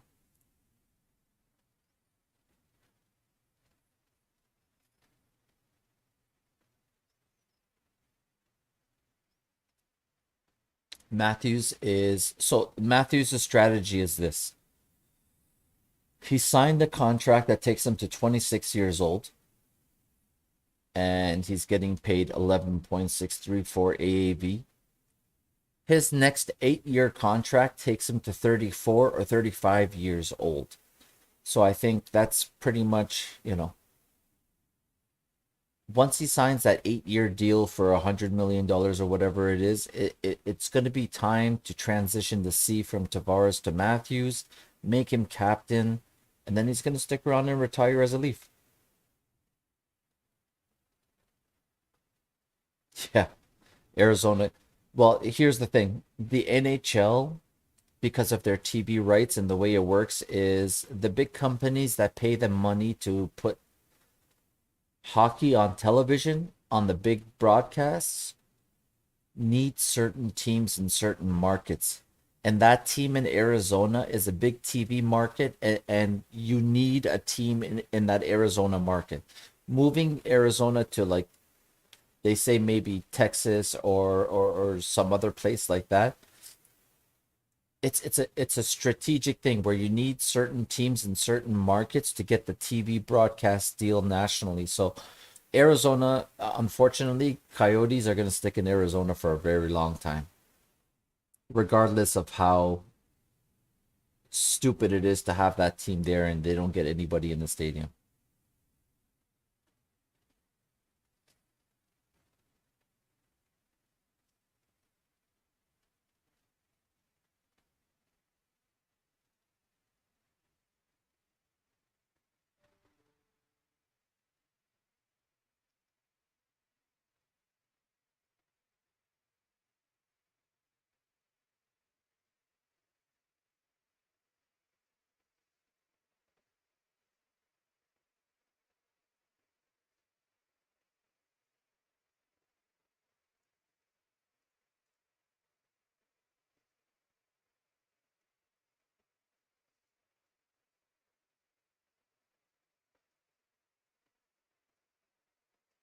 Yeah, honestly, just based on how TV markets work, unfortunately, you need a team in Arizona. It's a big hub. It's one of those things where the United States is built a certain way where on this side in Florida you got three, you got Arizona, and then you got the Texas team, and then you got the California, and then you got the New York and stuff. Just the way the TV markets work, you need teams in certain areas to be able to have to get big money. And the latest TV contract that the NHL got for the big money just shows you that, when you have teams in certain areas and now you have Vegas and Seattle, it definitely helped the NHL get big money in their TV contracts. So unfortunately, Arizona's going to be a TV for a bit. I mean, Arizona's going to be a team in the NHL for a very long time, unfortunately. And now that there are 32 teams and it's even, there's going to be, they're not looking to expand or add any more teams. So unfortunately, it's going to be this way for a while.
Yeah. The Ottawa Senators are an absolute dumpster fire. Jack Campbell leaves the ice after 30 minutes. Yep. Yep.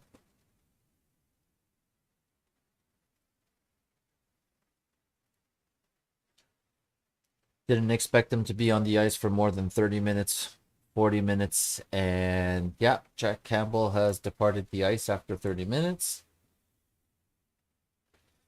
So we'll see what the update is on him and how he feels.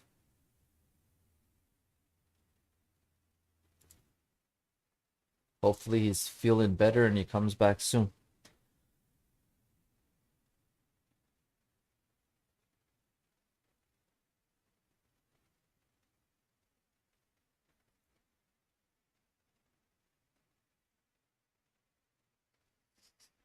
Wow. I don't know how much you expect Dubas to do. I mean, he's already done so much with being so limited in his cap. I mean, these guys went into the trade deadline with $250,000.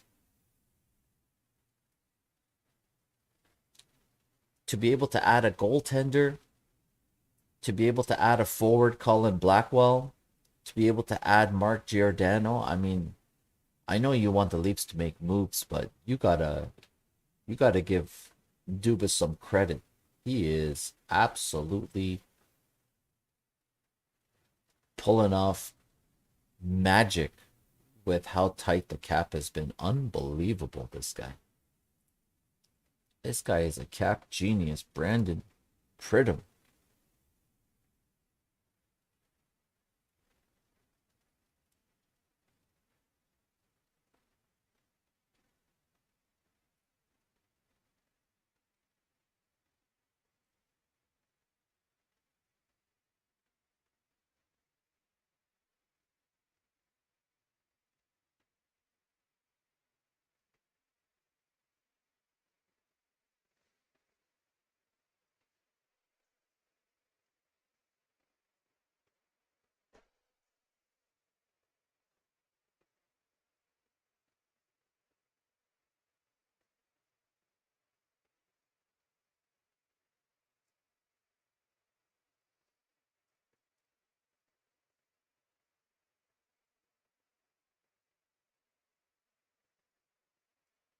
Yeah, man.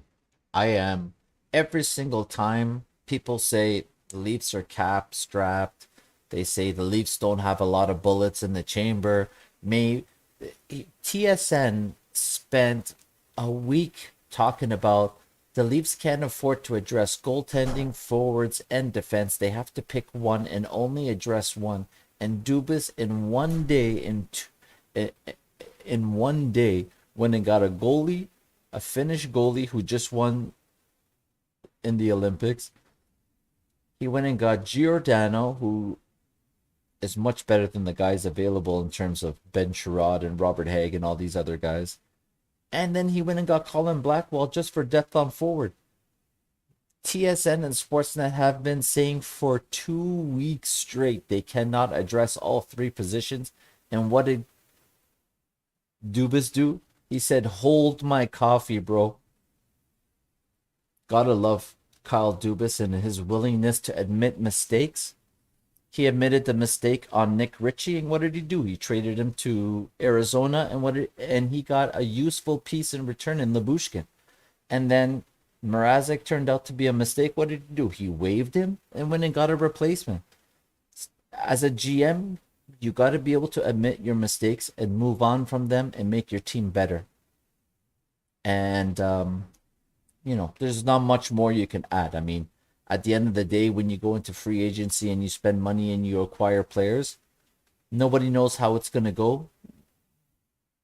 Great players have gone to new teams and it hasn't worked out, and bad players have gone to good teams and it's worked out amazing. So, at the end of the day, you don't know what's going to happen, but to be able to look at your mistakes and move on from them and yeah, sports media in Toronto is a joke in general. I mean, Ilya Mikheyev was nobody. He scores like a couple of goals. He has maybe 17 points on the season. And they're like, Leafs can't afford Ilya Mikheyev in free agency. Give me a break. Ilya Mikheyev is a $2 million player at best. Holy smokes, breaking news. Breaking news. Marc-Andre Fleury has been traded to the Minnesota Wild.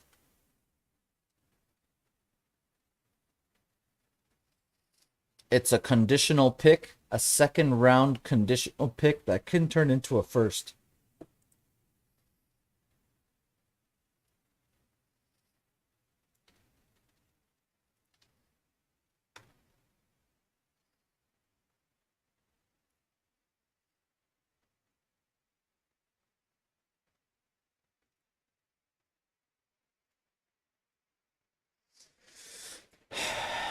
I talked all morning about how Minnesota's trying to acquire Marc-Andre Fleury, and Bill Guerin and Marc-Andre Fleury have that connection there from Pittsburgh, and it looks like it came to fruition. Marc-Andre Fleury is headed to Minnesota.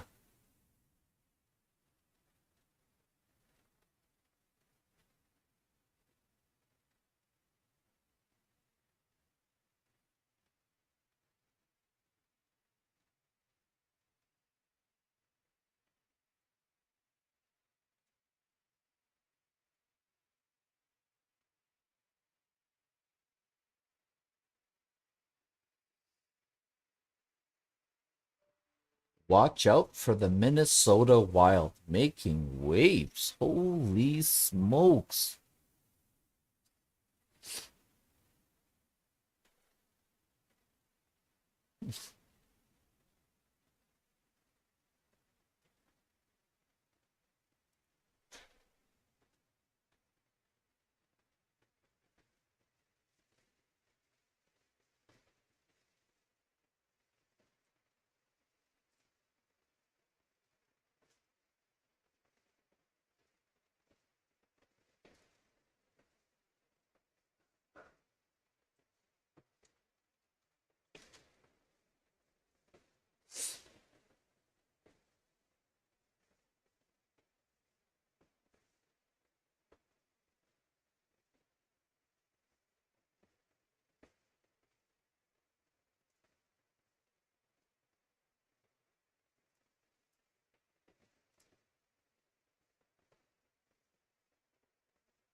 Kaprizov. Skilled Kaprizov for sure. That guy is a stud.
Significant addition by the Minnesota Wild.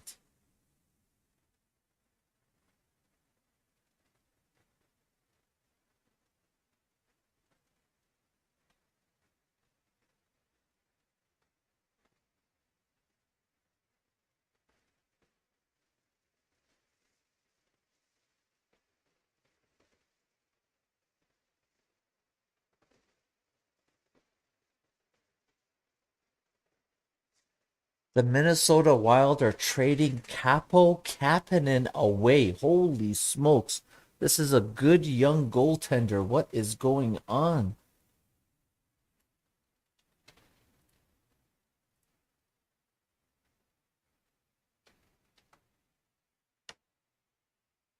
Holy smokes. Where's Capo Kapanen going? This is a good young goalie. What are they doing?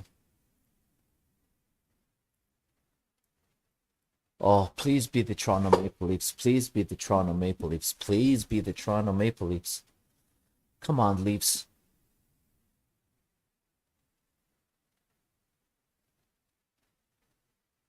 Come on, Leafs. Get in on this goaltender. He's young. He's good. He's an RFA. He has a 9-10 save percentage in 25 games. Come on, Leafs. This is the goalie you need.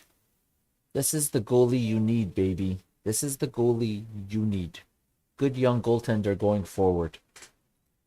Come on, Capo Kapanen. Let me look into these rumors.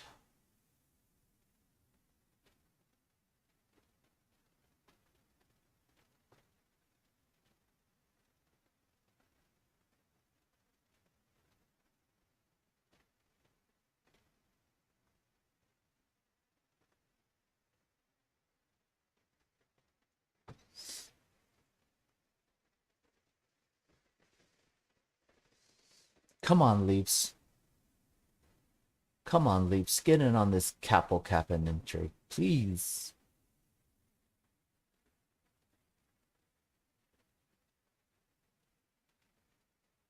This is interesting as hell, man. I am getting jacked up. Is anybody else's pulse racing right now with all these rumors going about? Things are picking up. What time is it? It's almost 10:30.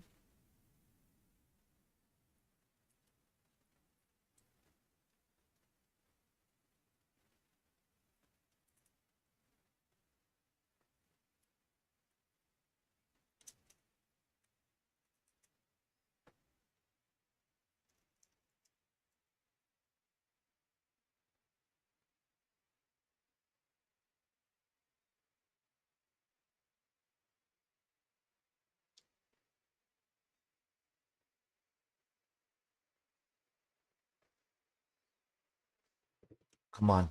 Give me some information about Capo Kapanen.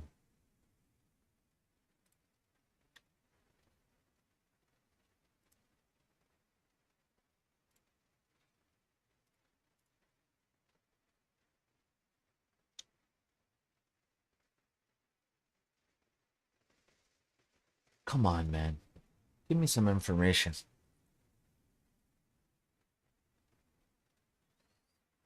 Oh my god. I'm getting nervous. I just saw I just saw it is 11:18. I forgot to update my watch, boys. That is embarrassing. It's 11:18. Jesus.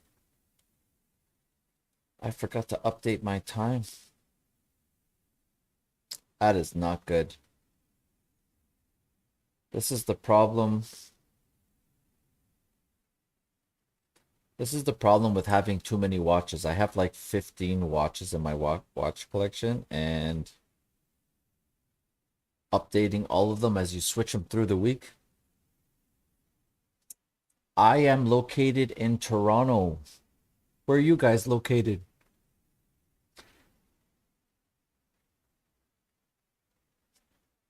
Guys, I'm here. I'm seeing stuff about Toronto and Capo and I'm seeing stuff about Toronto and Capo Kapanen, guys. Come on. I'm seeing guys, I'm seeing information about Leafs being linked to Capo Kapanen. Guys, I'm getting way too excited right now. I don't know what I'm gonna do if the Leafs get Capo Kapanen. I'm gonna get very excited. Guys, are you guys seeing this? Guys, Capo Kapanen to the Leafs would be unbelievable, boys. Boys, I'm getting excited, boys. I can't deal with this. Come on. Come on, Leafs.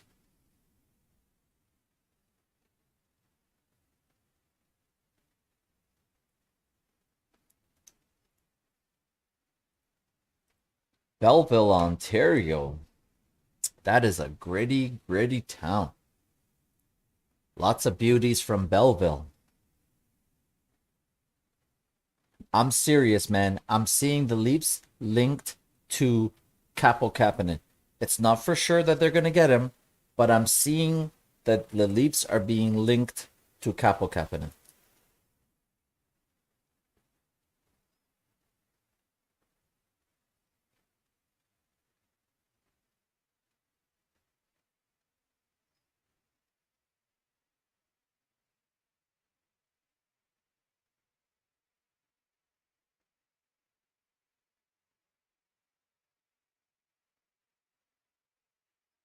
The Vegas Golden Knights are talking to the New York Islanders about Semyon Varlamov.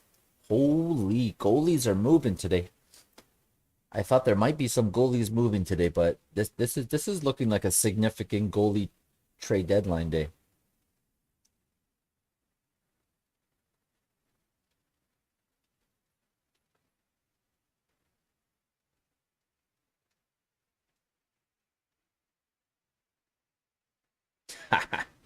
Interesting people, eh?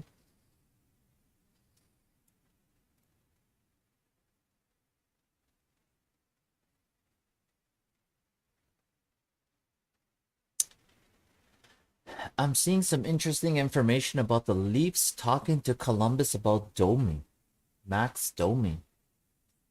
I don't know, man. I'm on the fence about Max Domi. I'm not, that's not something I would get excited about. So Cam Talbot is going to start for the Minnesota Wild tonight.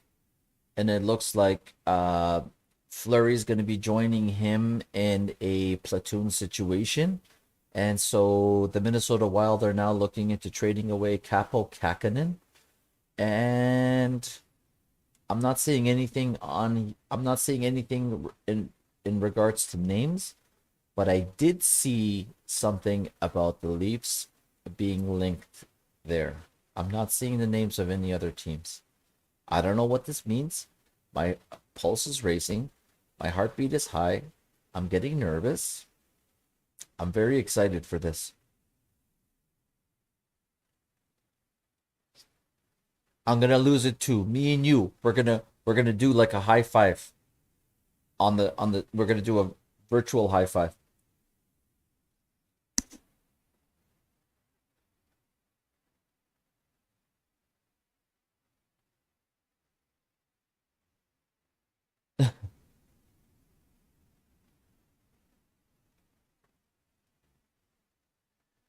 Daniel Sprong. Daniel Sprong traded to Seattle.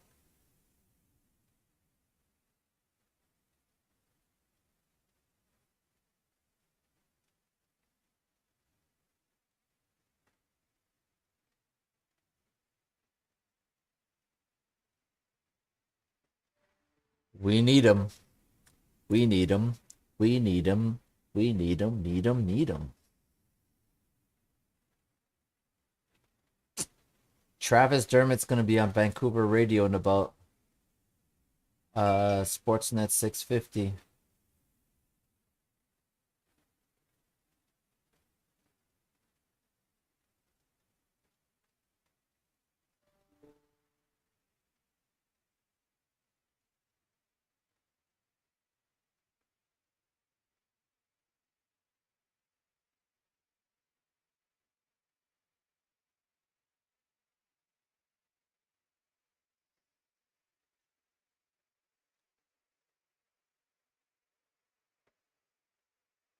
Arizona Coyotes are on the verge of signing goaltender Karel Vejmelka to a new multi-year contract.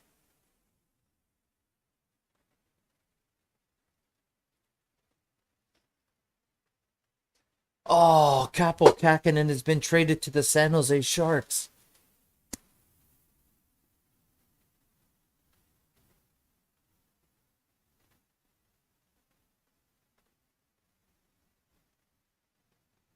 That is not confirmed. That is not confirmed. Capo Kakinen is getting traded. We do not have confirmation. It seems like somebody's putting it out there that it's the San Jose Sharks.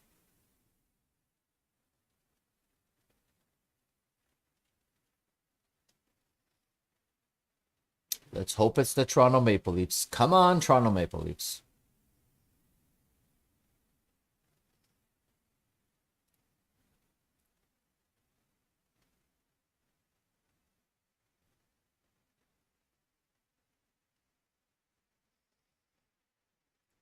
Let's go look up Capo Kakinen. Minnesota Wild.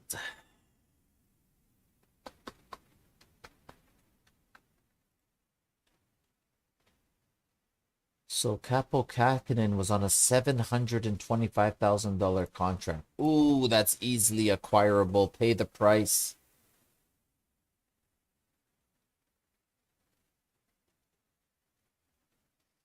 It's not confirmed yet. Don't get upset.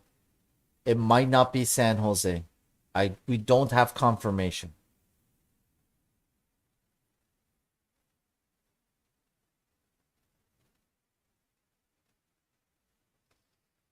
Let's wait until we get confirmation before we react to Capo Kakinen getting traded.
Come on, Capo Kakinen.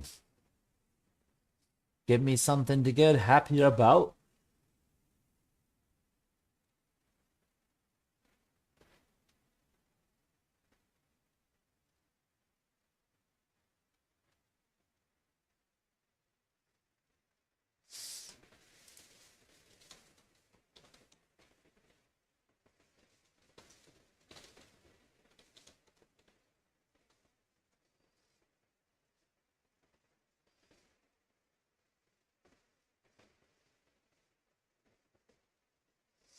Oh my God, I'm seeing another piece of information linking Capo Kakinen to the Leafs.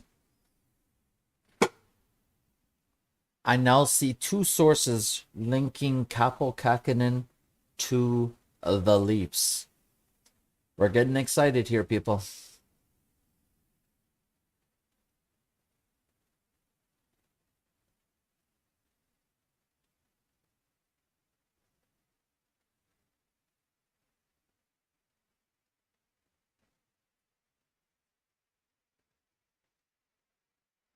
Come on, come on, come on. Give me some more information on Capo Kakinen.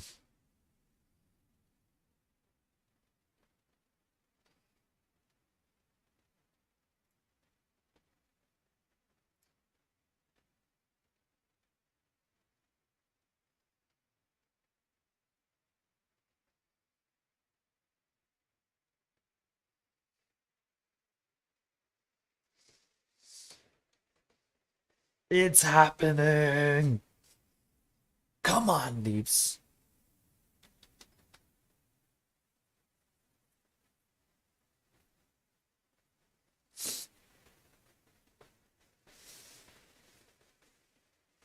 This is the goalie the Leafs can go forward with. I definitely don't see the Leafs signing Jack Campbell in the offseason. The way I see it, the next 5 seasons are key for the Leafs. Matthews will be 25, 26, 27, 28, 29. Marner's going to be 25, 26, 27, 28, 29.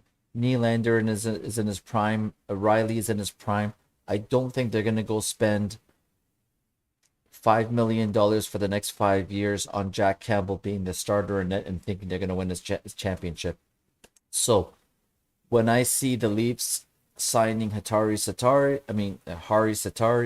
and then they're linked to a guy like Capo Caco, these are young players who the Leafs could build within net. They have pedigree. They have goaltending pedigree.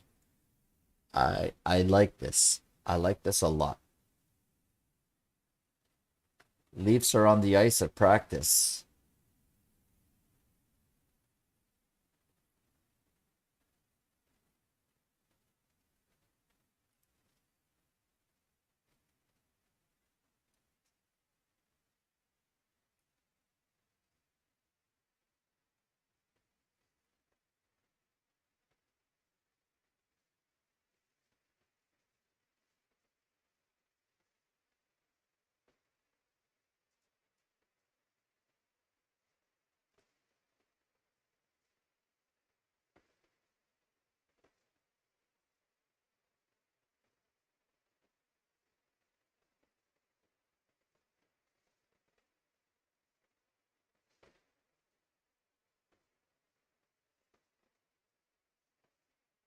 Ooh, Peter Mrazek on the ice with a new set of goalie equipment. Looks nice with the dark blue.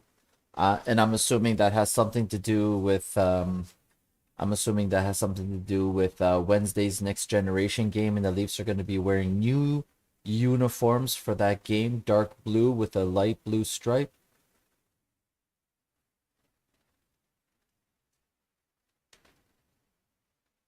There's a good chance that Philip Forsberg will not be signing an extension in Nashville at the trade deadline, which is very interesting.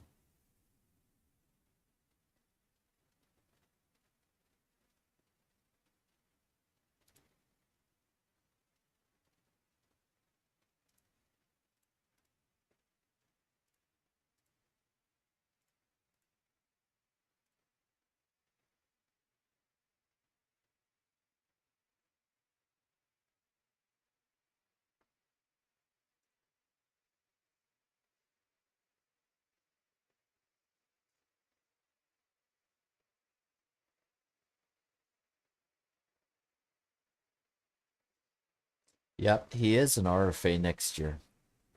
Correct. Which just means he's a controllable asset and he's not going to be too expensive to re-sign.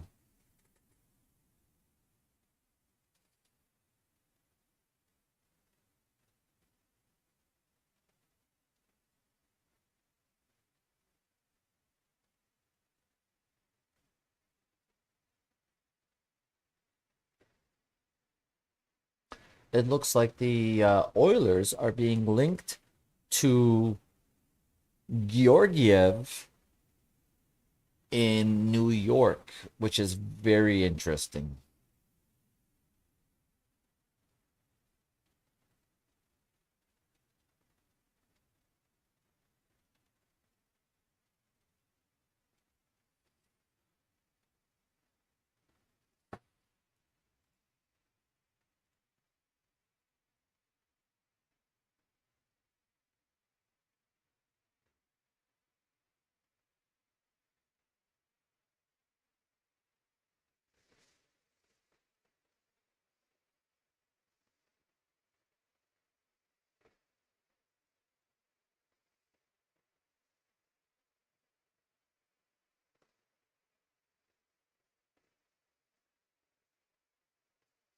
Oh, Capo Kakinen has been traded to the San Jose Sharks.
Damn it. Damn it. Multiple sources are now confirming that Capo Kapanen has been traded to the San Jose Sharks. God damn it. I'm very upset, man. I was really hoping the Leafs were going to get this done. Very disappointed. Very disappointed.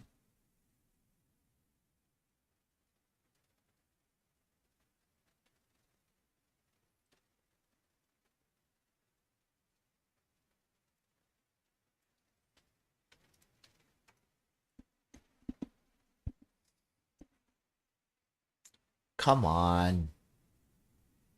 I wonder what San Jose Sharks paid. So San Jose gave up Jacob Middleton and a pick.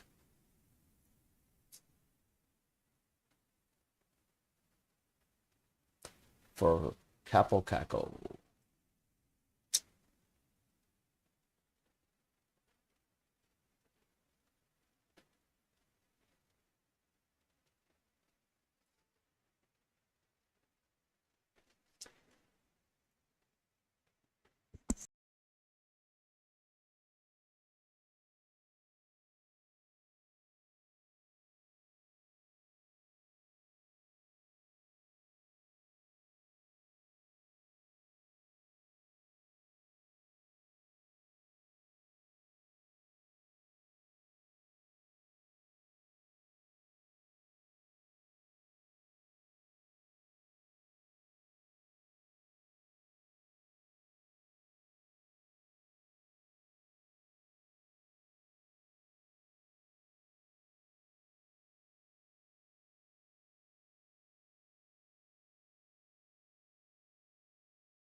So it looks like San Jose Sharks are adding a 5th-round pick with Jacob Middleton to Minnesota for Capo Cackle.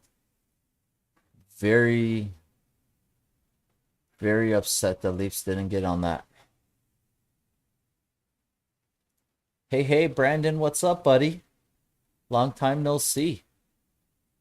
Yeah, it's been a while since I've done a stream. Good to see you back on the chat.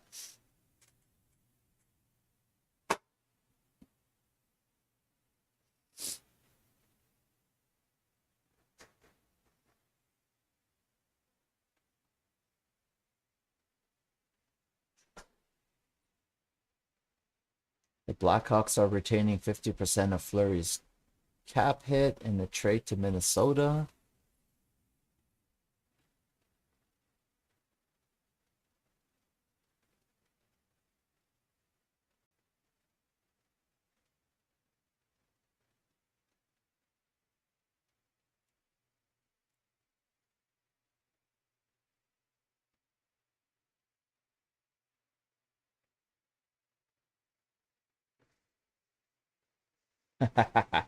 Max Domi incoming, eh? To the Leafs?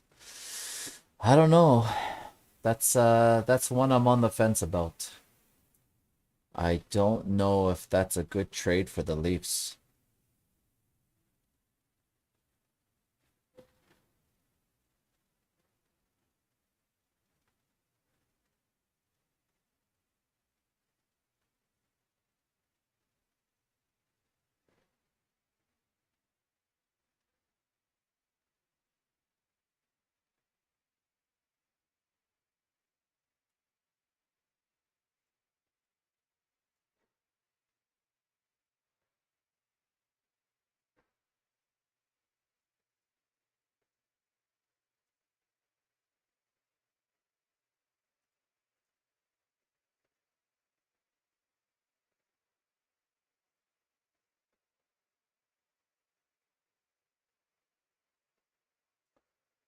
Man, I'm on the fence about Max Domi. I don't know if he's going to turn into another Nick Foligno.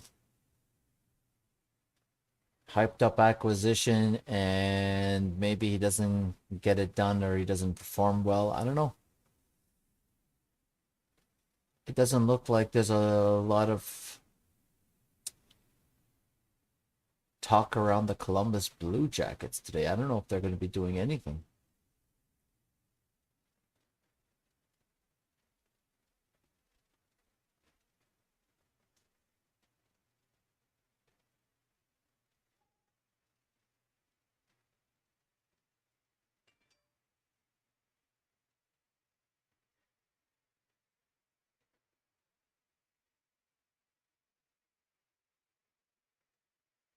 Yeah, the only problem with Max Domi is his $5.3 million cap hit. So it looks like the Leafs have called up Timu Kivihelme and Joey Duzak to practice today, and I think I think it's one of those things where Sandin may have hurt himself in the last game on Saturday night, so maybe the Leafs are calling up 2 defensemen to fill the void.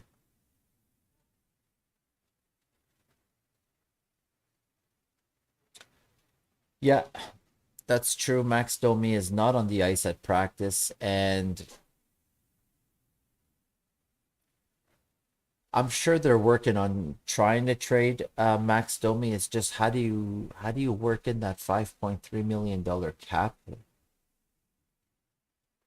That might have to be a 3-team trade where you trade him to somebody else at 50% and they take 50%, and the third team ends up with Domi at 1.25, 1.3.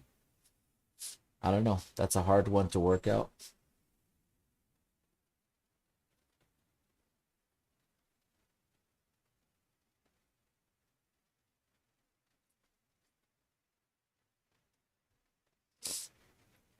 We'll have to see after Leafs practice what the update is on Sandin.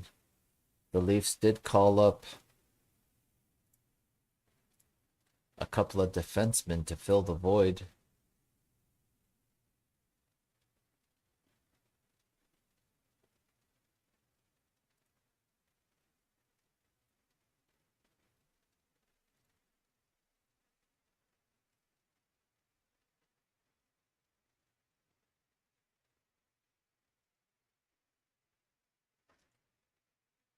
Yeah, that's true. New Jersey does have a lot of cap space.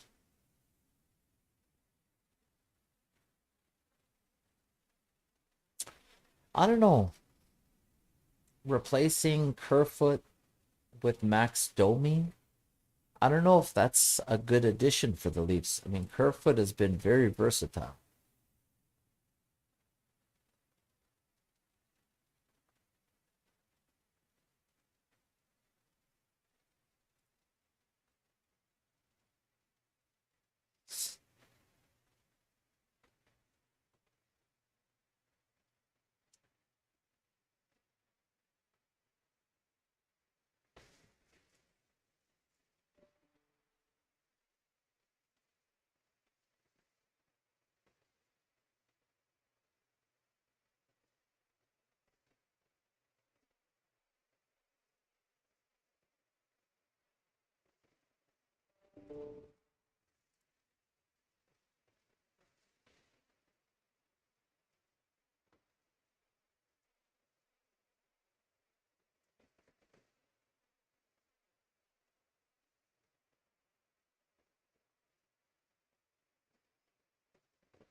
Yeah, the interesting thing with Kerfoot is him and Nylander were so good for the Leafs versus Montreal last year in terms of producing offense.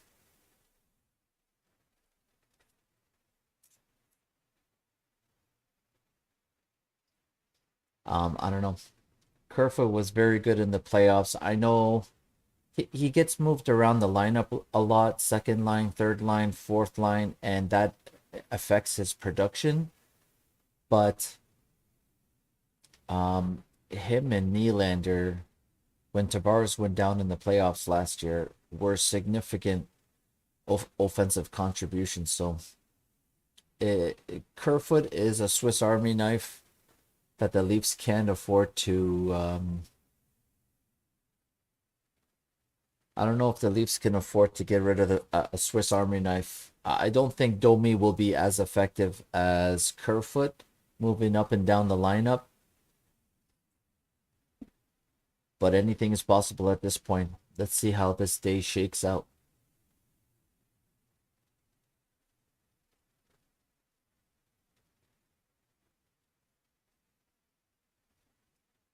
Bob McKenzie puts out on Twitter that Rasmus Sandin is not on the ice for Toronto at practice today.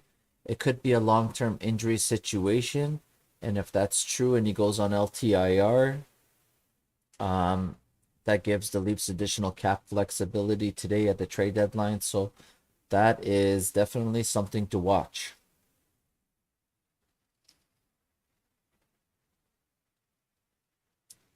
Muzzin is at practice, but in a no contact jersey, which is a good sign. He's participating in full practice, just no contact.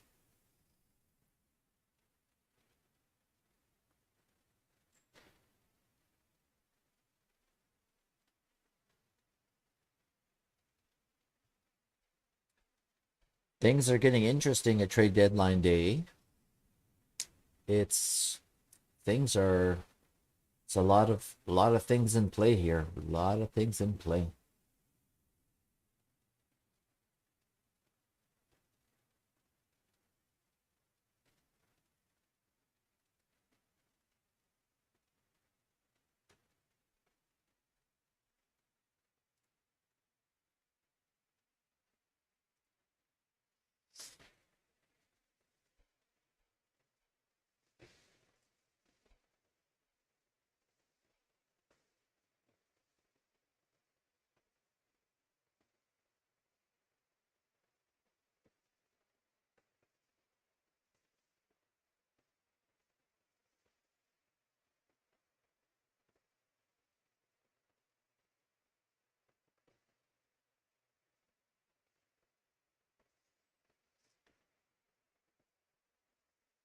Interesting, interesting. What's going on?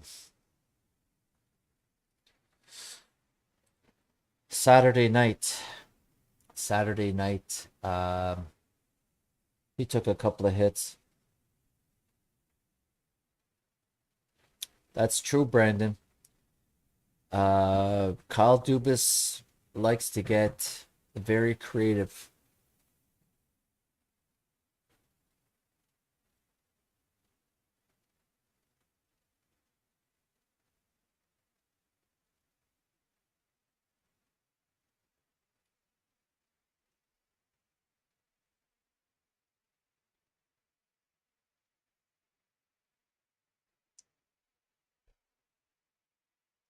We're almost at noon, so it looks like there's 3 hours left to the trade deadline.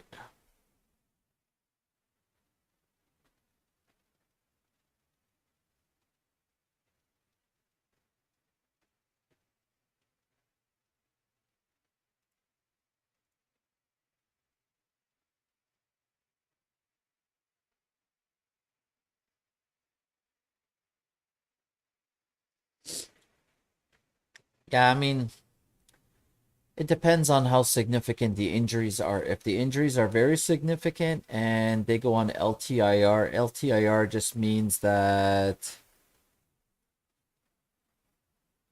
um, they could miss up to 21 days. That's what LTIR means. But you still have to activate these guys to play games towards the end of the season before the playoffs. You have to open up that space again and be cap compliant. So LTIR is definitely a finicky thing. You can't necessarily use all your LTIR space when you put players on LTIR, but if the Kasha concussion is significant and he's going to miss the rest of the regular season, then you can use that space. But I don't think the Sandine injury is super long term. It doesn't sound like it. But after practice today, we're definitely going to get some more information from Sheldon Keefe in terms of what the updates are on those injuries. Sandine not being on the ice could be a maintenance day. So it'll be interesting to see what happens there.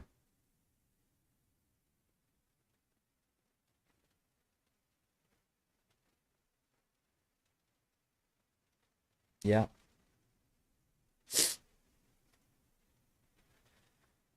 Only the Leafs management really knows at this point. We're going to have to wait on an update to see what happens there.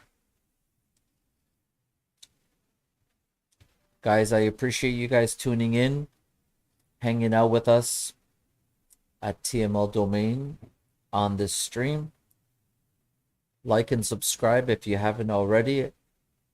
We appreciate you guys.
Well, it's every day the cap is calculated at 5 p.m. So yesterday you can tell that they had to wait until 5 o'clock so that the cap was recalculated for the Leafs to make the Giordano trade. So yeah, passing through waivers and the cap is calculated every day at 5 p.m. So we'll have to see what happens with Peter Mrazek.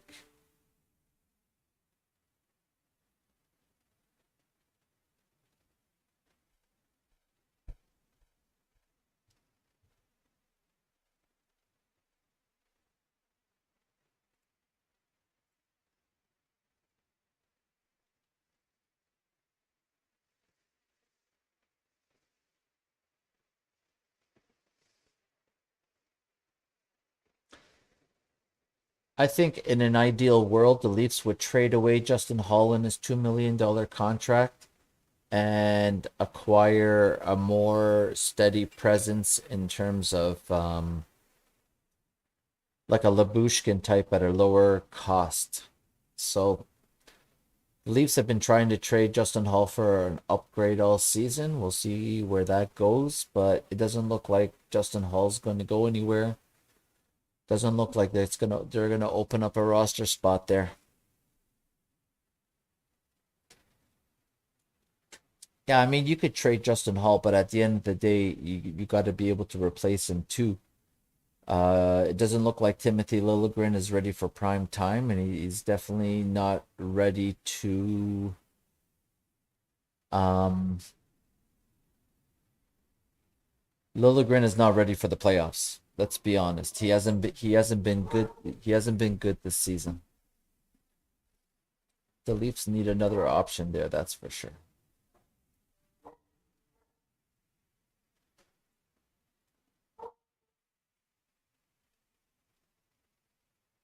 Yeah, I mean, the best case scenario for the Leafs is Peter Mrazek gets claimed off of waivers, and the Leafs open up significant cap space.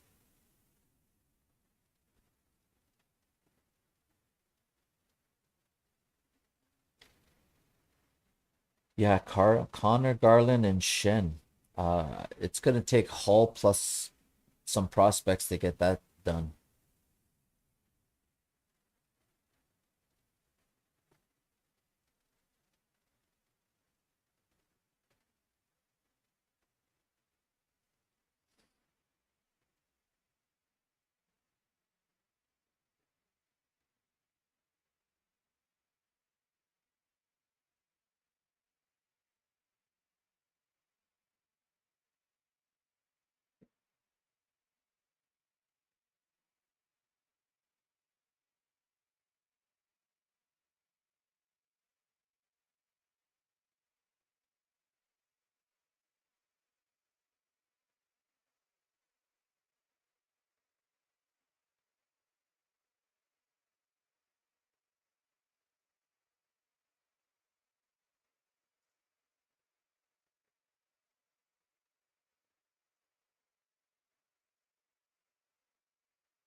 Still a lot of names on the board. Arturi Lekkonen, Jacob Bruss, Jacob Chikrin, Carson Soucy.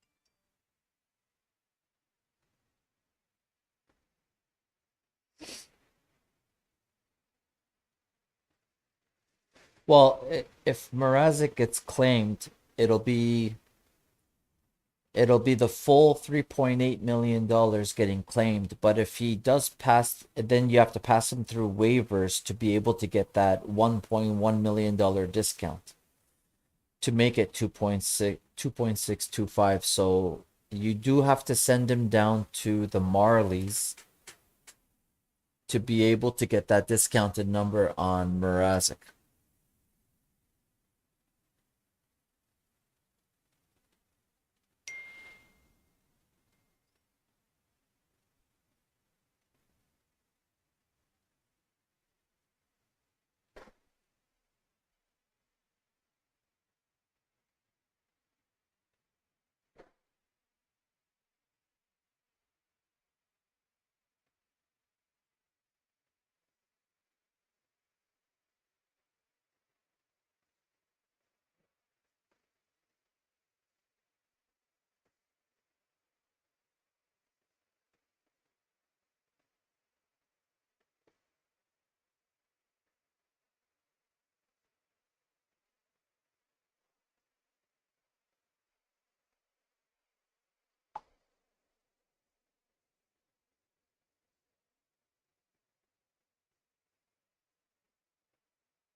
Yeah, I mean, at the end of the day, we'll find out today what the Leafs' appetite is to get better, what they feel about the roster. Maybe they're done, maybe they feel good, maybe the prices are too high.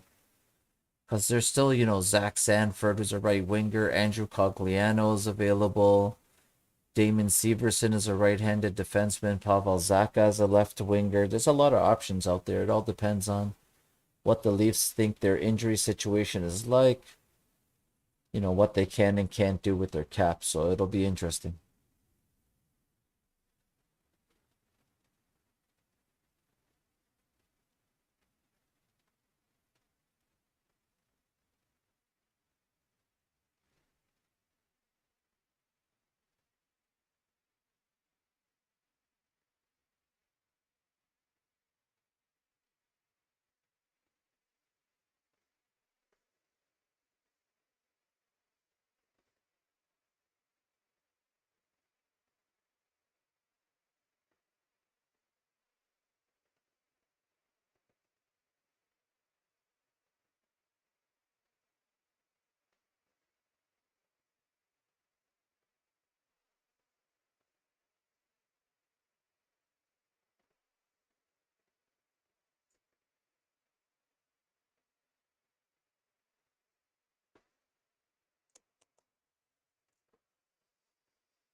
Guys, Brock Besser is out there. Thanks for tuning in, Justin. We'll see you, buddy. Have a good day.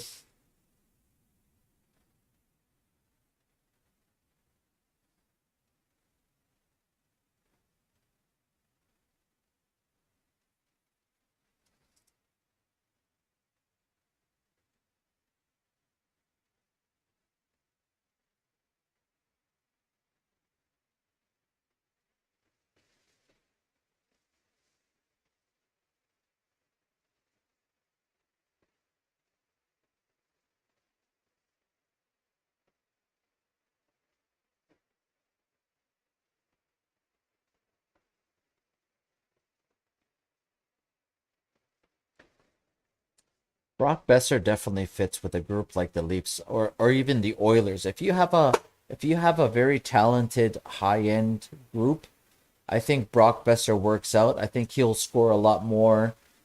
I think Brock Besser would score more on a team like the Leafs or the Edmonton Oilers than he does with Vancouver. That's what I think. The only problem with Brock Besser is he's an RFA and nobody knows what the price is to re-sign him. It depends on the cost. I mean, if you want to trade for Brock Besser, you're going to have to talk to him, maybe work out a contract.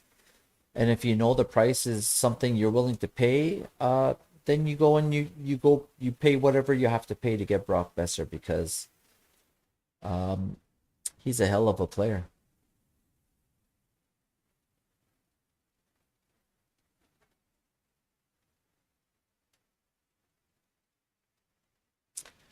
I think um I think Brock Besser would be better with a guy like Tavares and Nylander.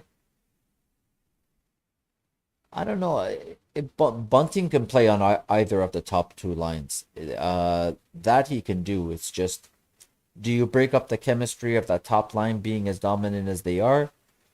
But yeah, you can move Bunting up and down. You could put Besser there. I think the Leafs have finally found Matthews' left winger in Michael Bunting. So if you're going to acquire another left winger, it would probably have to be for the second line. Um, there's a lot of options out there.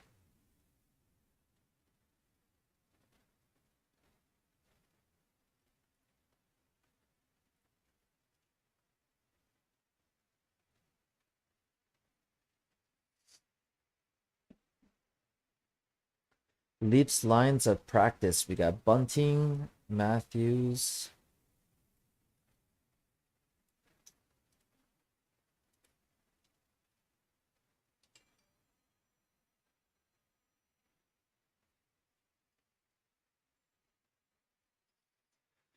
Bunting with Matthews and Marner on the top line. Kerfoot with Tavares and Nylander. Mikheyev, Kempf, and Ingvall together. And Clifford with Spezza and Simmons on the fourth line. That is what's happening at practice today.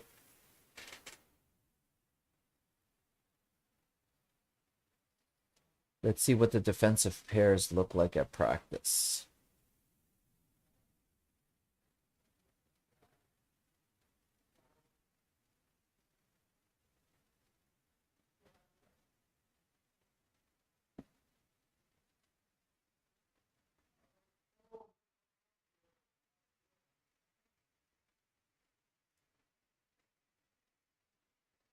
Oh, man.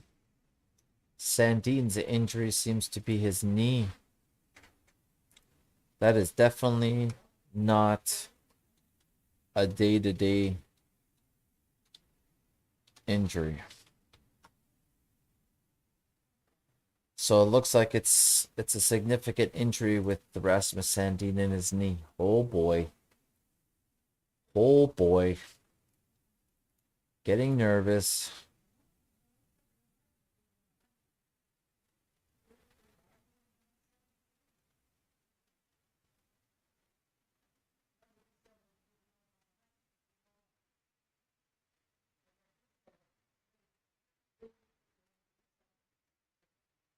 Oh boy. What are the Leafs gonna do with all these injuries?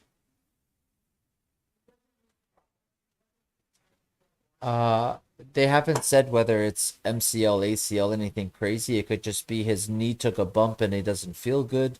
I don't know if it's the same knee he injured before or if it's a different knee. We're waiting on more information after Leafs practice on that.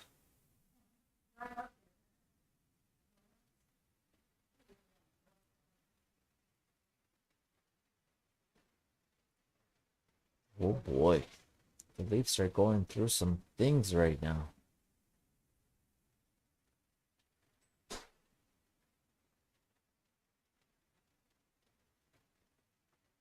Not looking good for the Leafs. Lots of injury problems.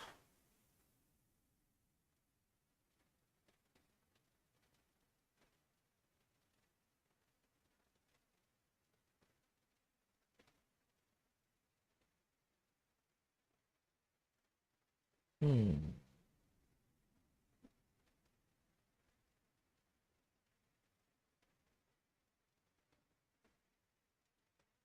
Elliot Friedman is reporting that Rasmus Sandin is hurt, but he isn't sure on the severity of the injury. But he is saying Toronto is looking in on defensemen currently.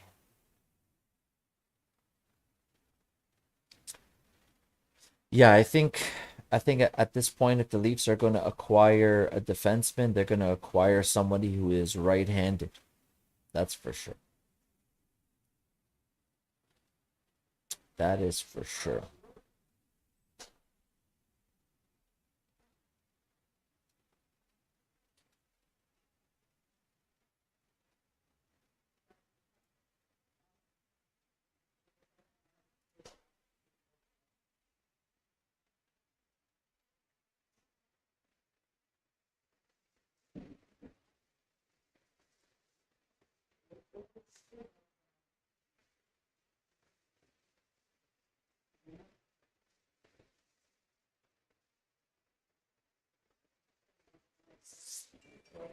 James Reimer is definitely getting traded. He's on the move. No info on where he's going as of yet.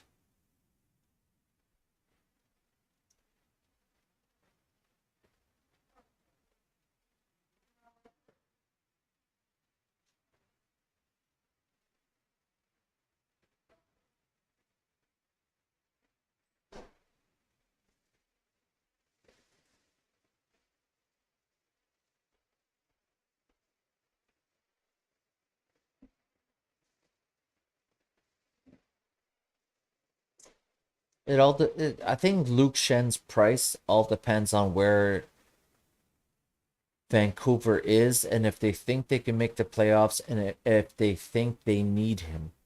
I think Luke Shen for Justin Hall straight up as a hockey trade is a good idea.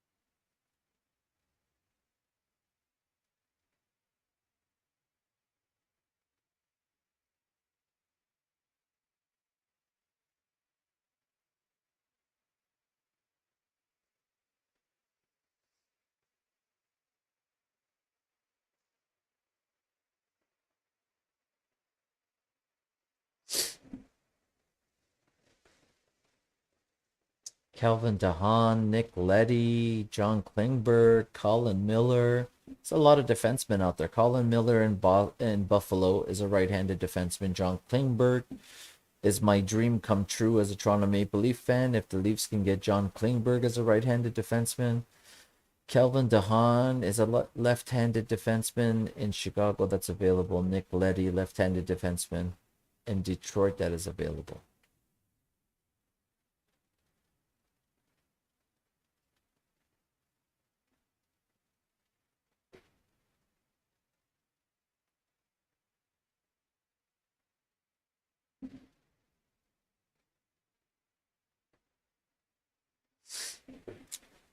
Yeah, Ingval Hall. That's a package that can maybe get you a defenseman. Yeah. It all depends on where Vancouver is. If their management thinks they can still make the playoffs and they need pieces, then it's going to be very tough.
Come on, boys. Let's get something going.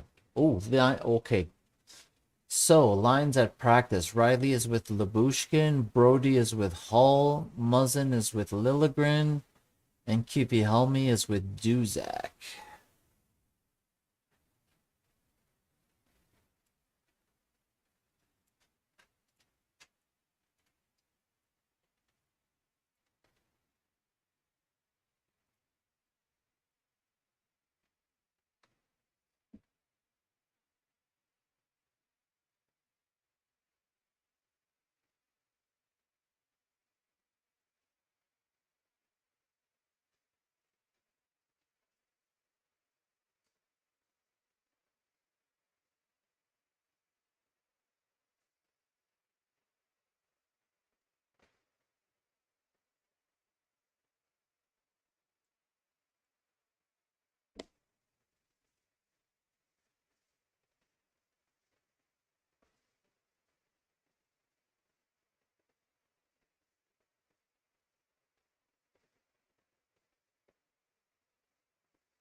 It looks like the Oilers are trading for Brett Kulak.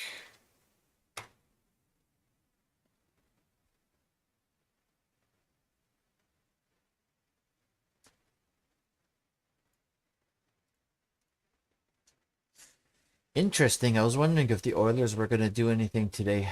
They've been very quiet. They've had lots of issues with forward depth and defensive depth and goaltending.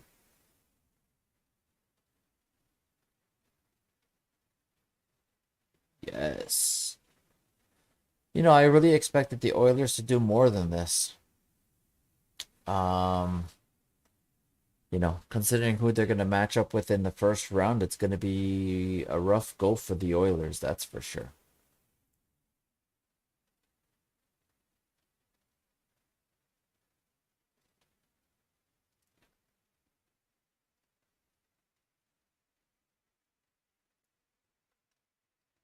I really expect more from the Oilers. I mean, the Oilers are just a bad team with a lot of good players. I don't know why they don't do more. If a guy like Kyle Dubas ran the Oilers, they would be so much better of a team. They would have so much more creativity to their cap. They would have much better forwards, defense, depth. Very disappointed with the Oilers.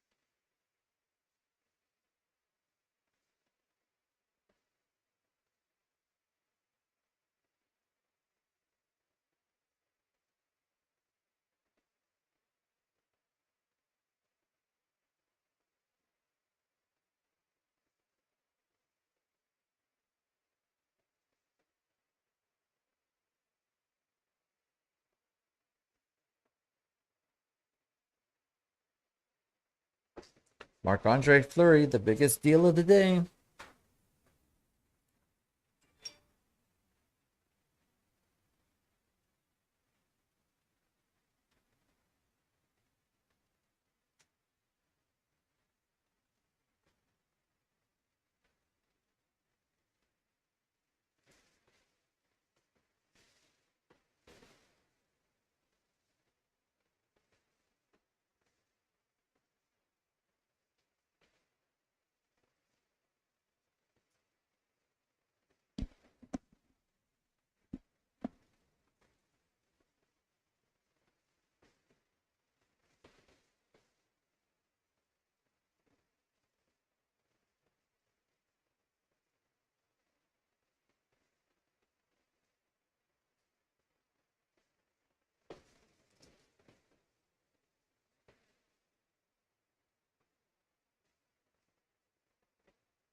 Ricard Raquel.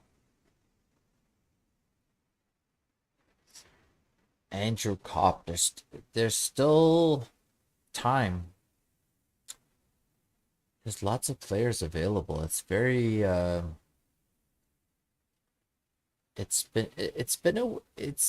this trade deadline based on the prices people have paid for defensemen.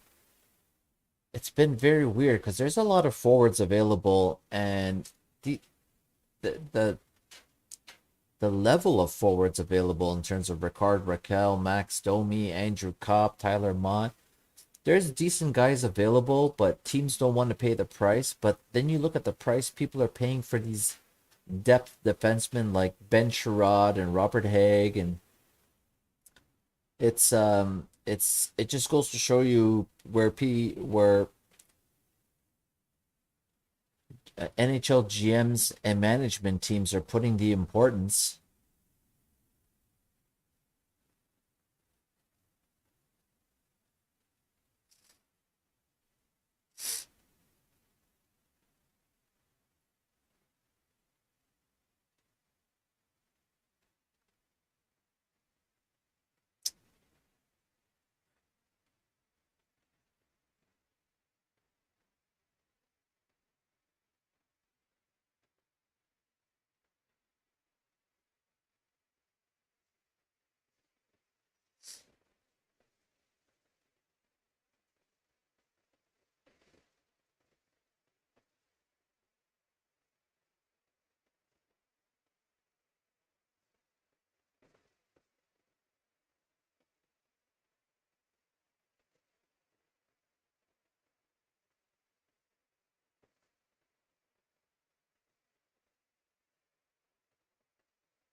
Jacob Chikrin. Why is nobody talking about this guy?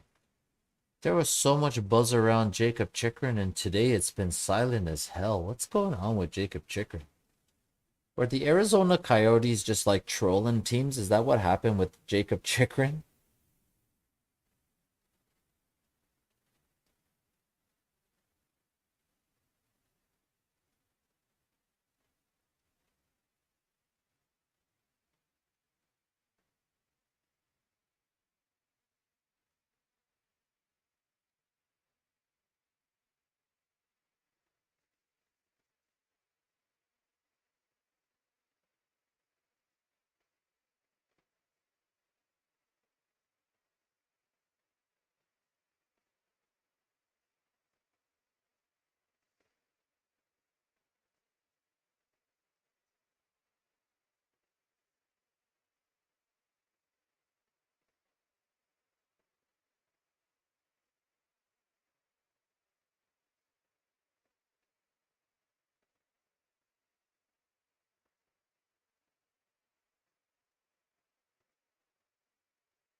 Man, the Leafs lost out on Jacob Milton, that's for sure.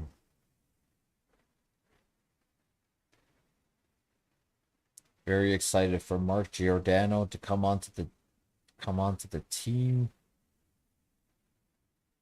His first game is going to be very interesting to watch.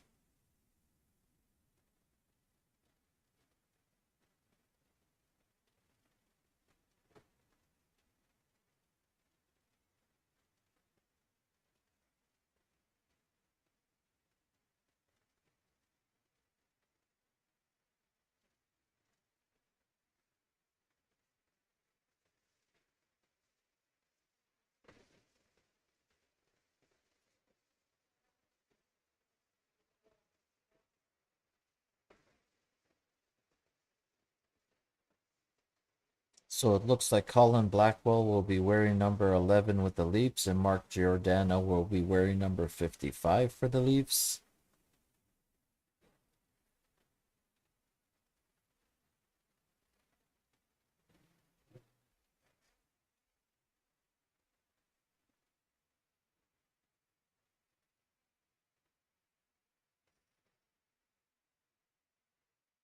Yeah, it looks like it's going to be fairly quiet till the trade deadline, and probably in the last half hour, around 2:30 to 3 o'clock, we're going to see a flurry of trades and activity. I think it's going to be pretty quiet until 3 o'clock. Then we're going to see a bunch of trades come through.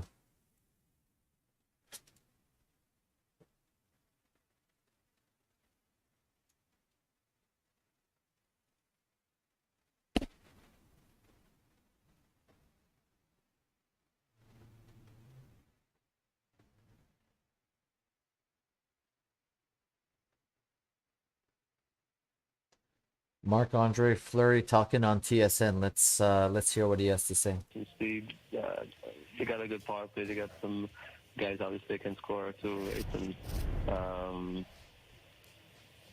knowing Bill Guerin too, it's nice to have a chat after the trade with them. To talk about things a bit. But I think Talbot's a great goalie too. So I'm sure together we can help this team hopefully and make a run at it.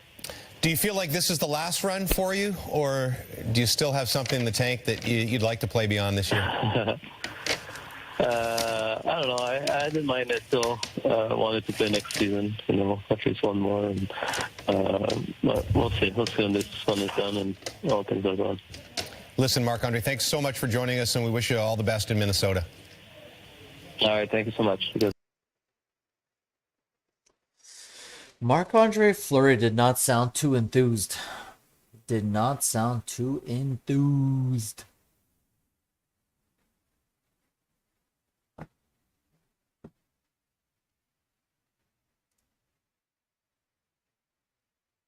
And the New York Rangers have acquired Justin Braun from the Philadelphia Flyers.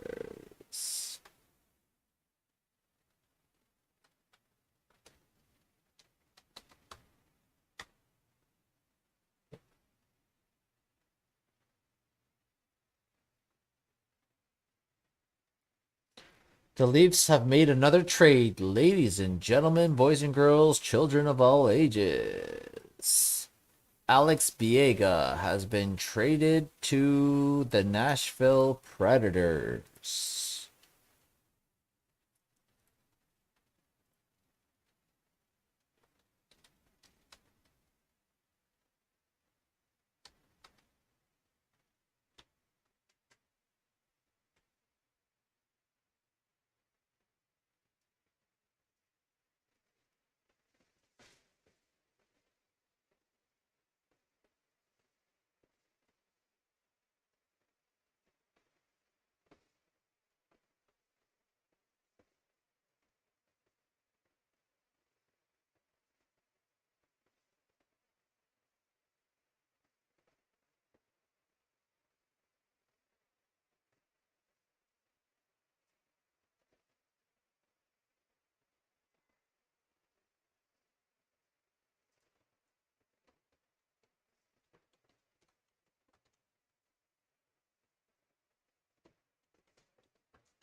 So it looks like the Anaheim Ducks are working the phones on Ricard Raquel. It looks like he's going to get moved today, and it definitely is weeks for Rasmus Sandin. Looks like he's going to miss a couple of weeks there.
There's some serious conversations. They're arguing about Edmonton's goaltending situation on CSN. Yeah, I mean, Edmonton Oilers need to do something. They need to do something. They suck right now. You can't go into the playoffs with Koskinen as your goaltender. No way.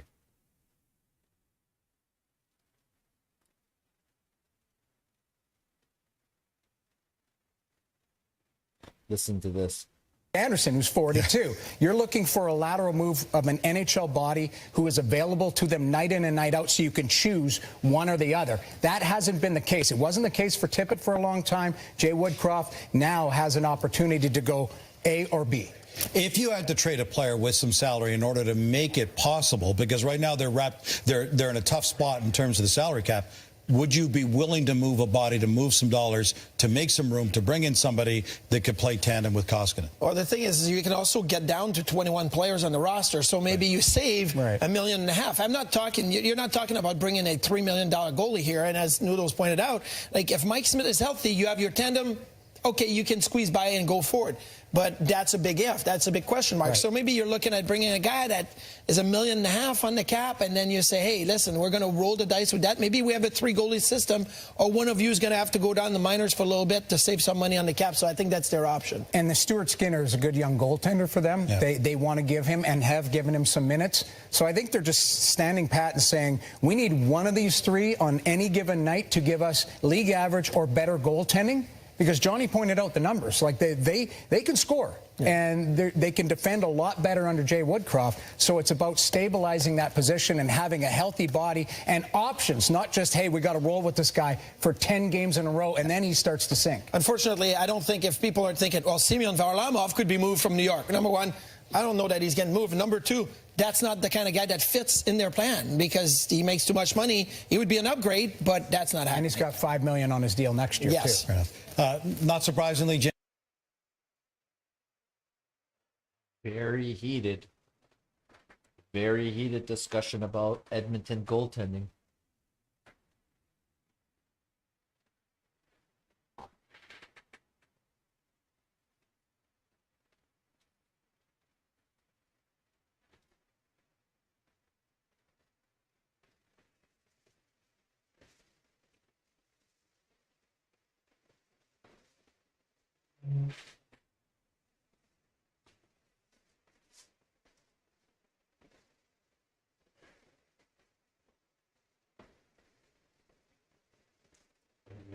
It's interesting. Jake Debrusk signs a 2-year extension at $4 million AAV, but there's still rumors about him getting traded. What is Boston doing?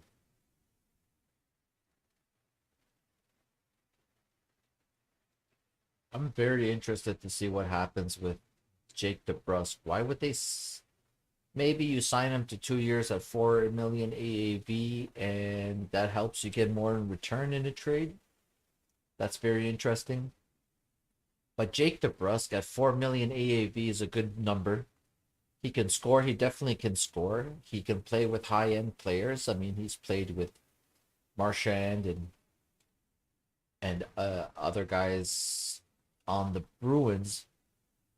But maybe this 2-year extension of 4 million AAV just gets you a higher return, or maybe maybe the insiders are not reading the tea leaves properly, and he's not going anywhere. Because I don't see the Bruins trading DeBrusk and upgrading on him at the deadline and going into the playoffs. They're gonna need his scoring. They need that scoring depth. They don't have a lot of it in Boston, so. It's an interesting conversation they're having, the insiders right now regarding Jake DeBrusk. Very interesting.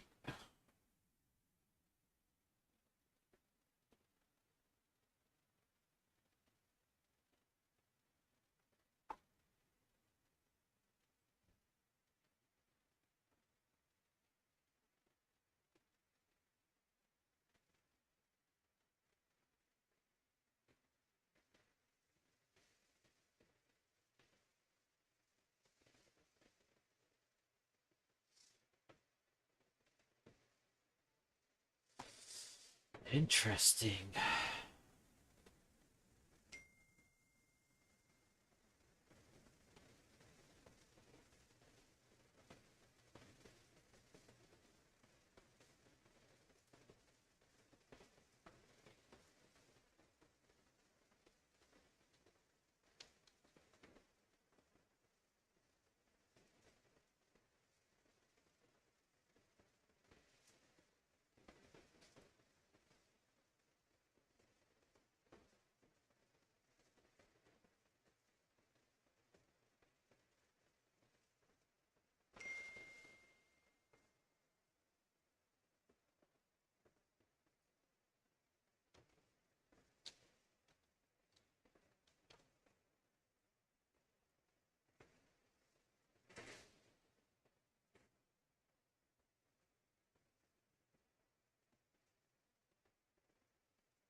Sport Logic talking about the things they kind of track. Brady Kachuk leads the NHL in going offside. Brent Burns leads the league in iced pucks.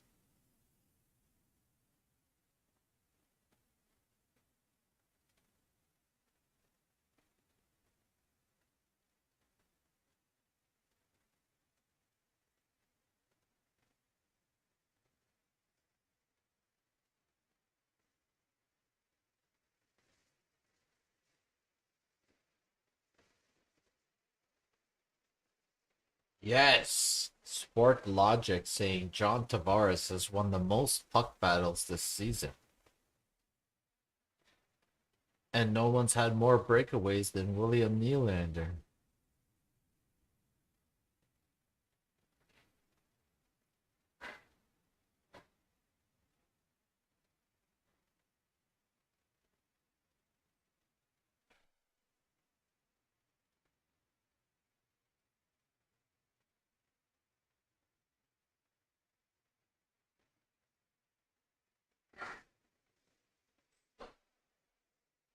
Pasternak leads the NHL in one-time goals.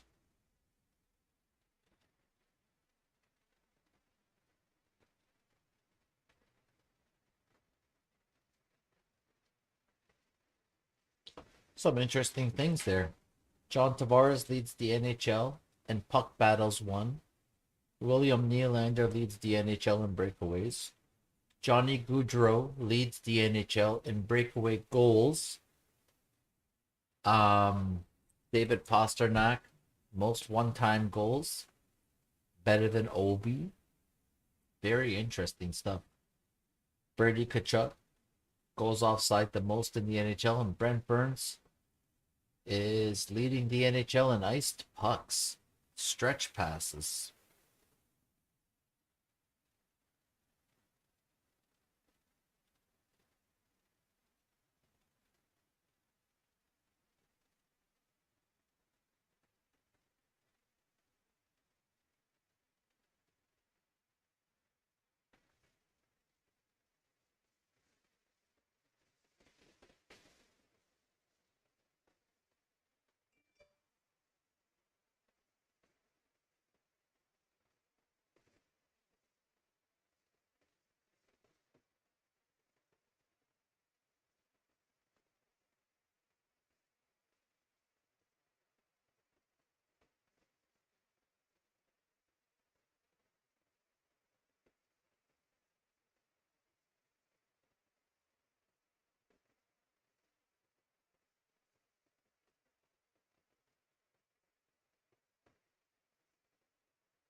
Come on.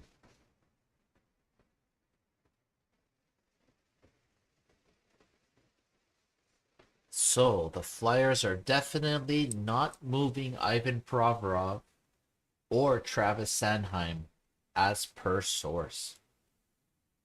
Ooh.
You know what?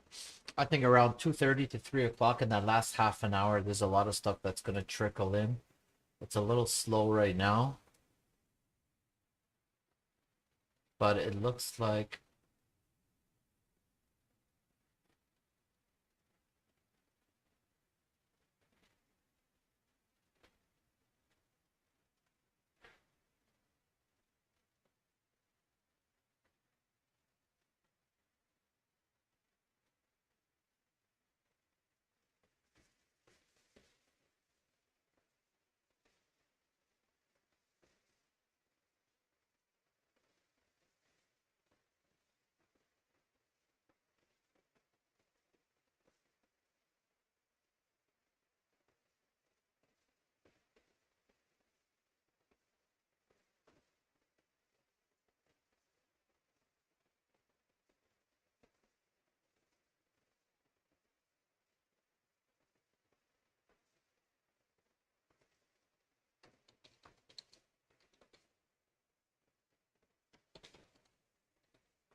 come on, boys.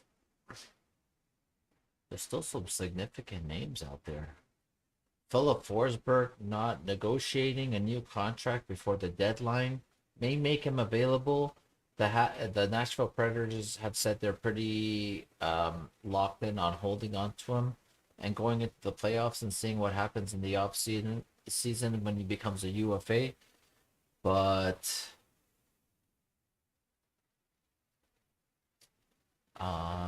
Philip Forsberg is a significant addition, even if Nashville holds on to him for the playoff drive.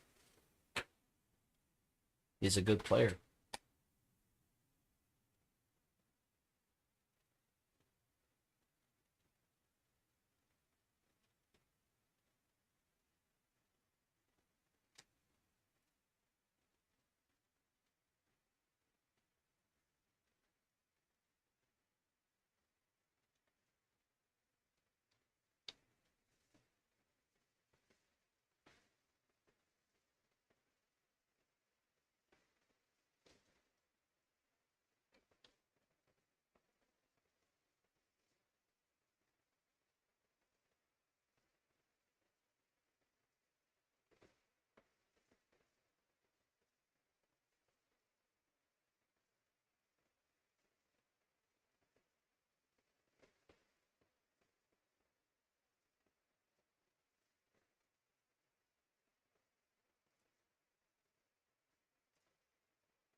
Okay, guys. Unfortunately, I'm gonna have to cut the stream short.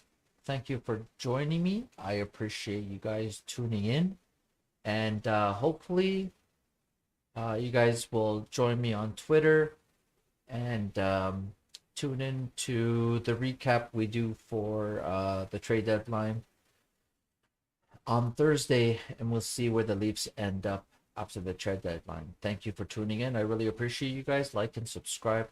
We appreciate it.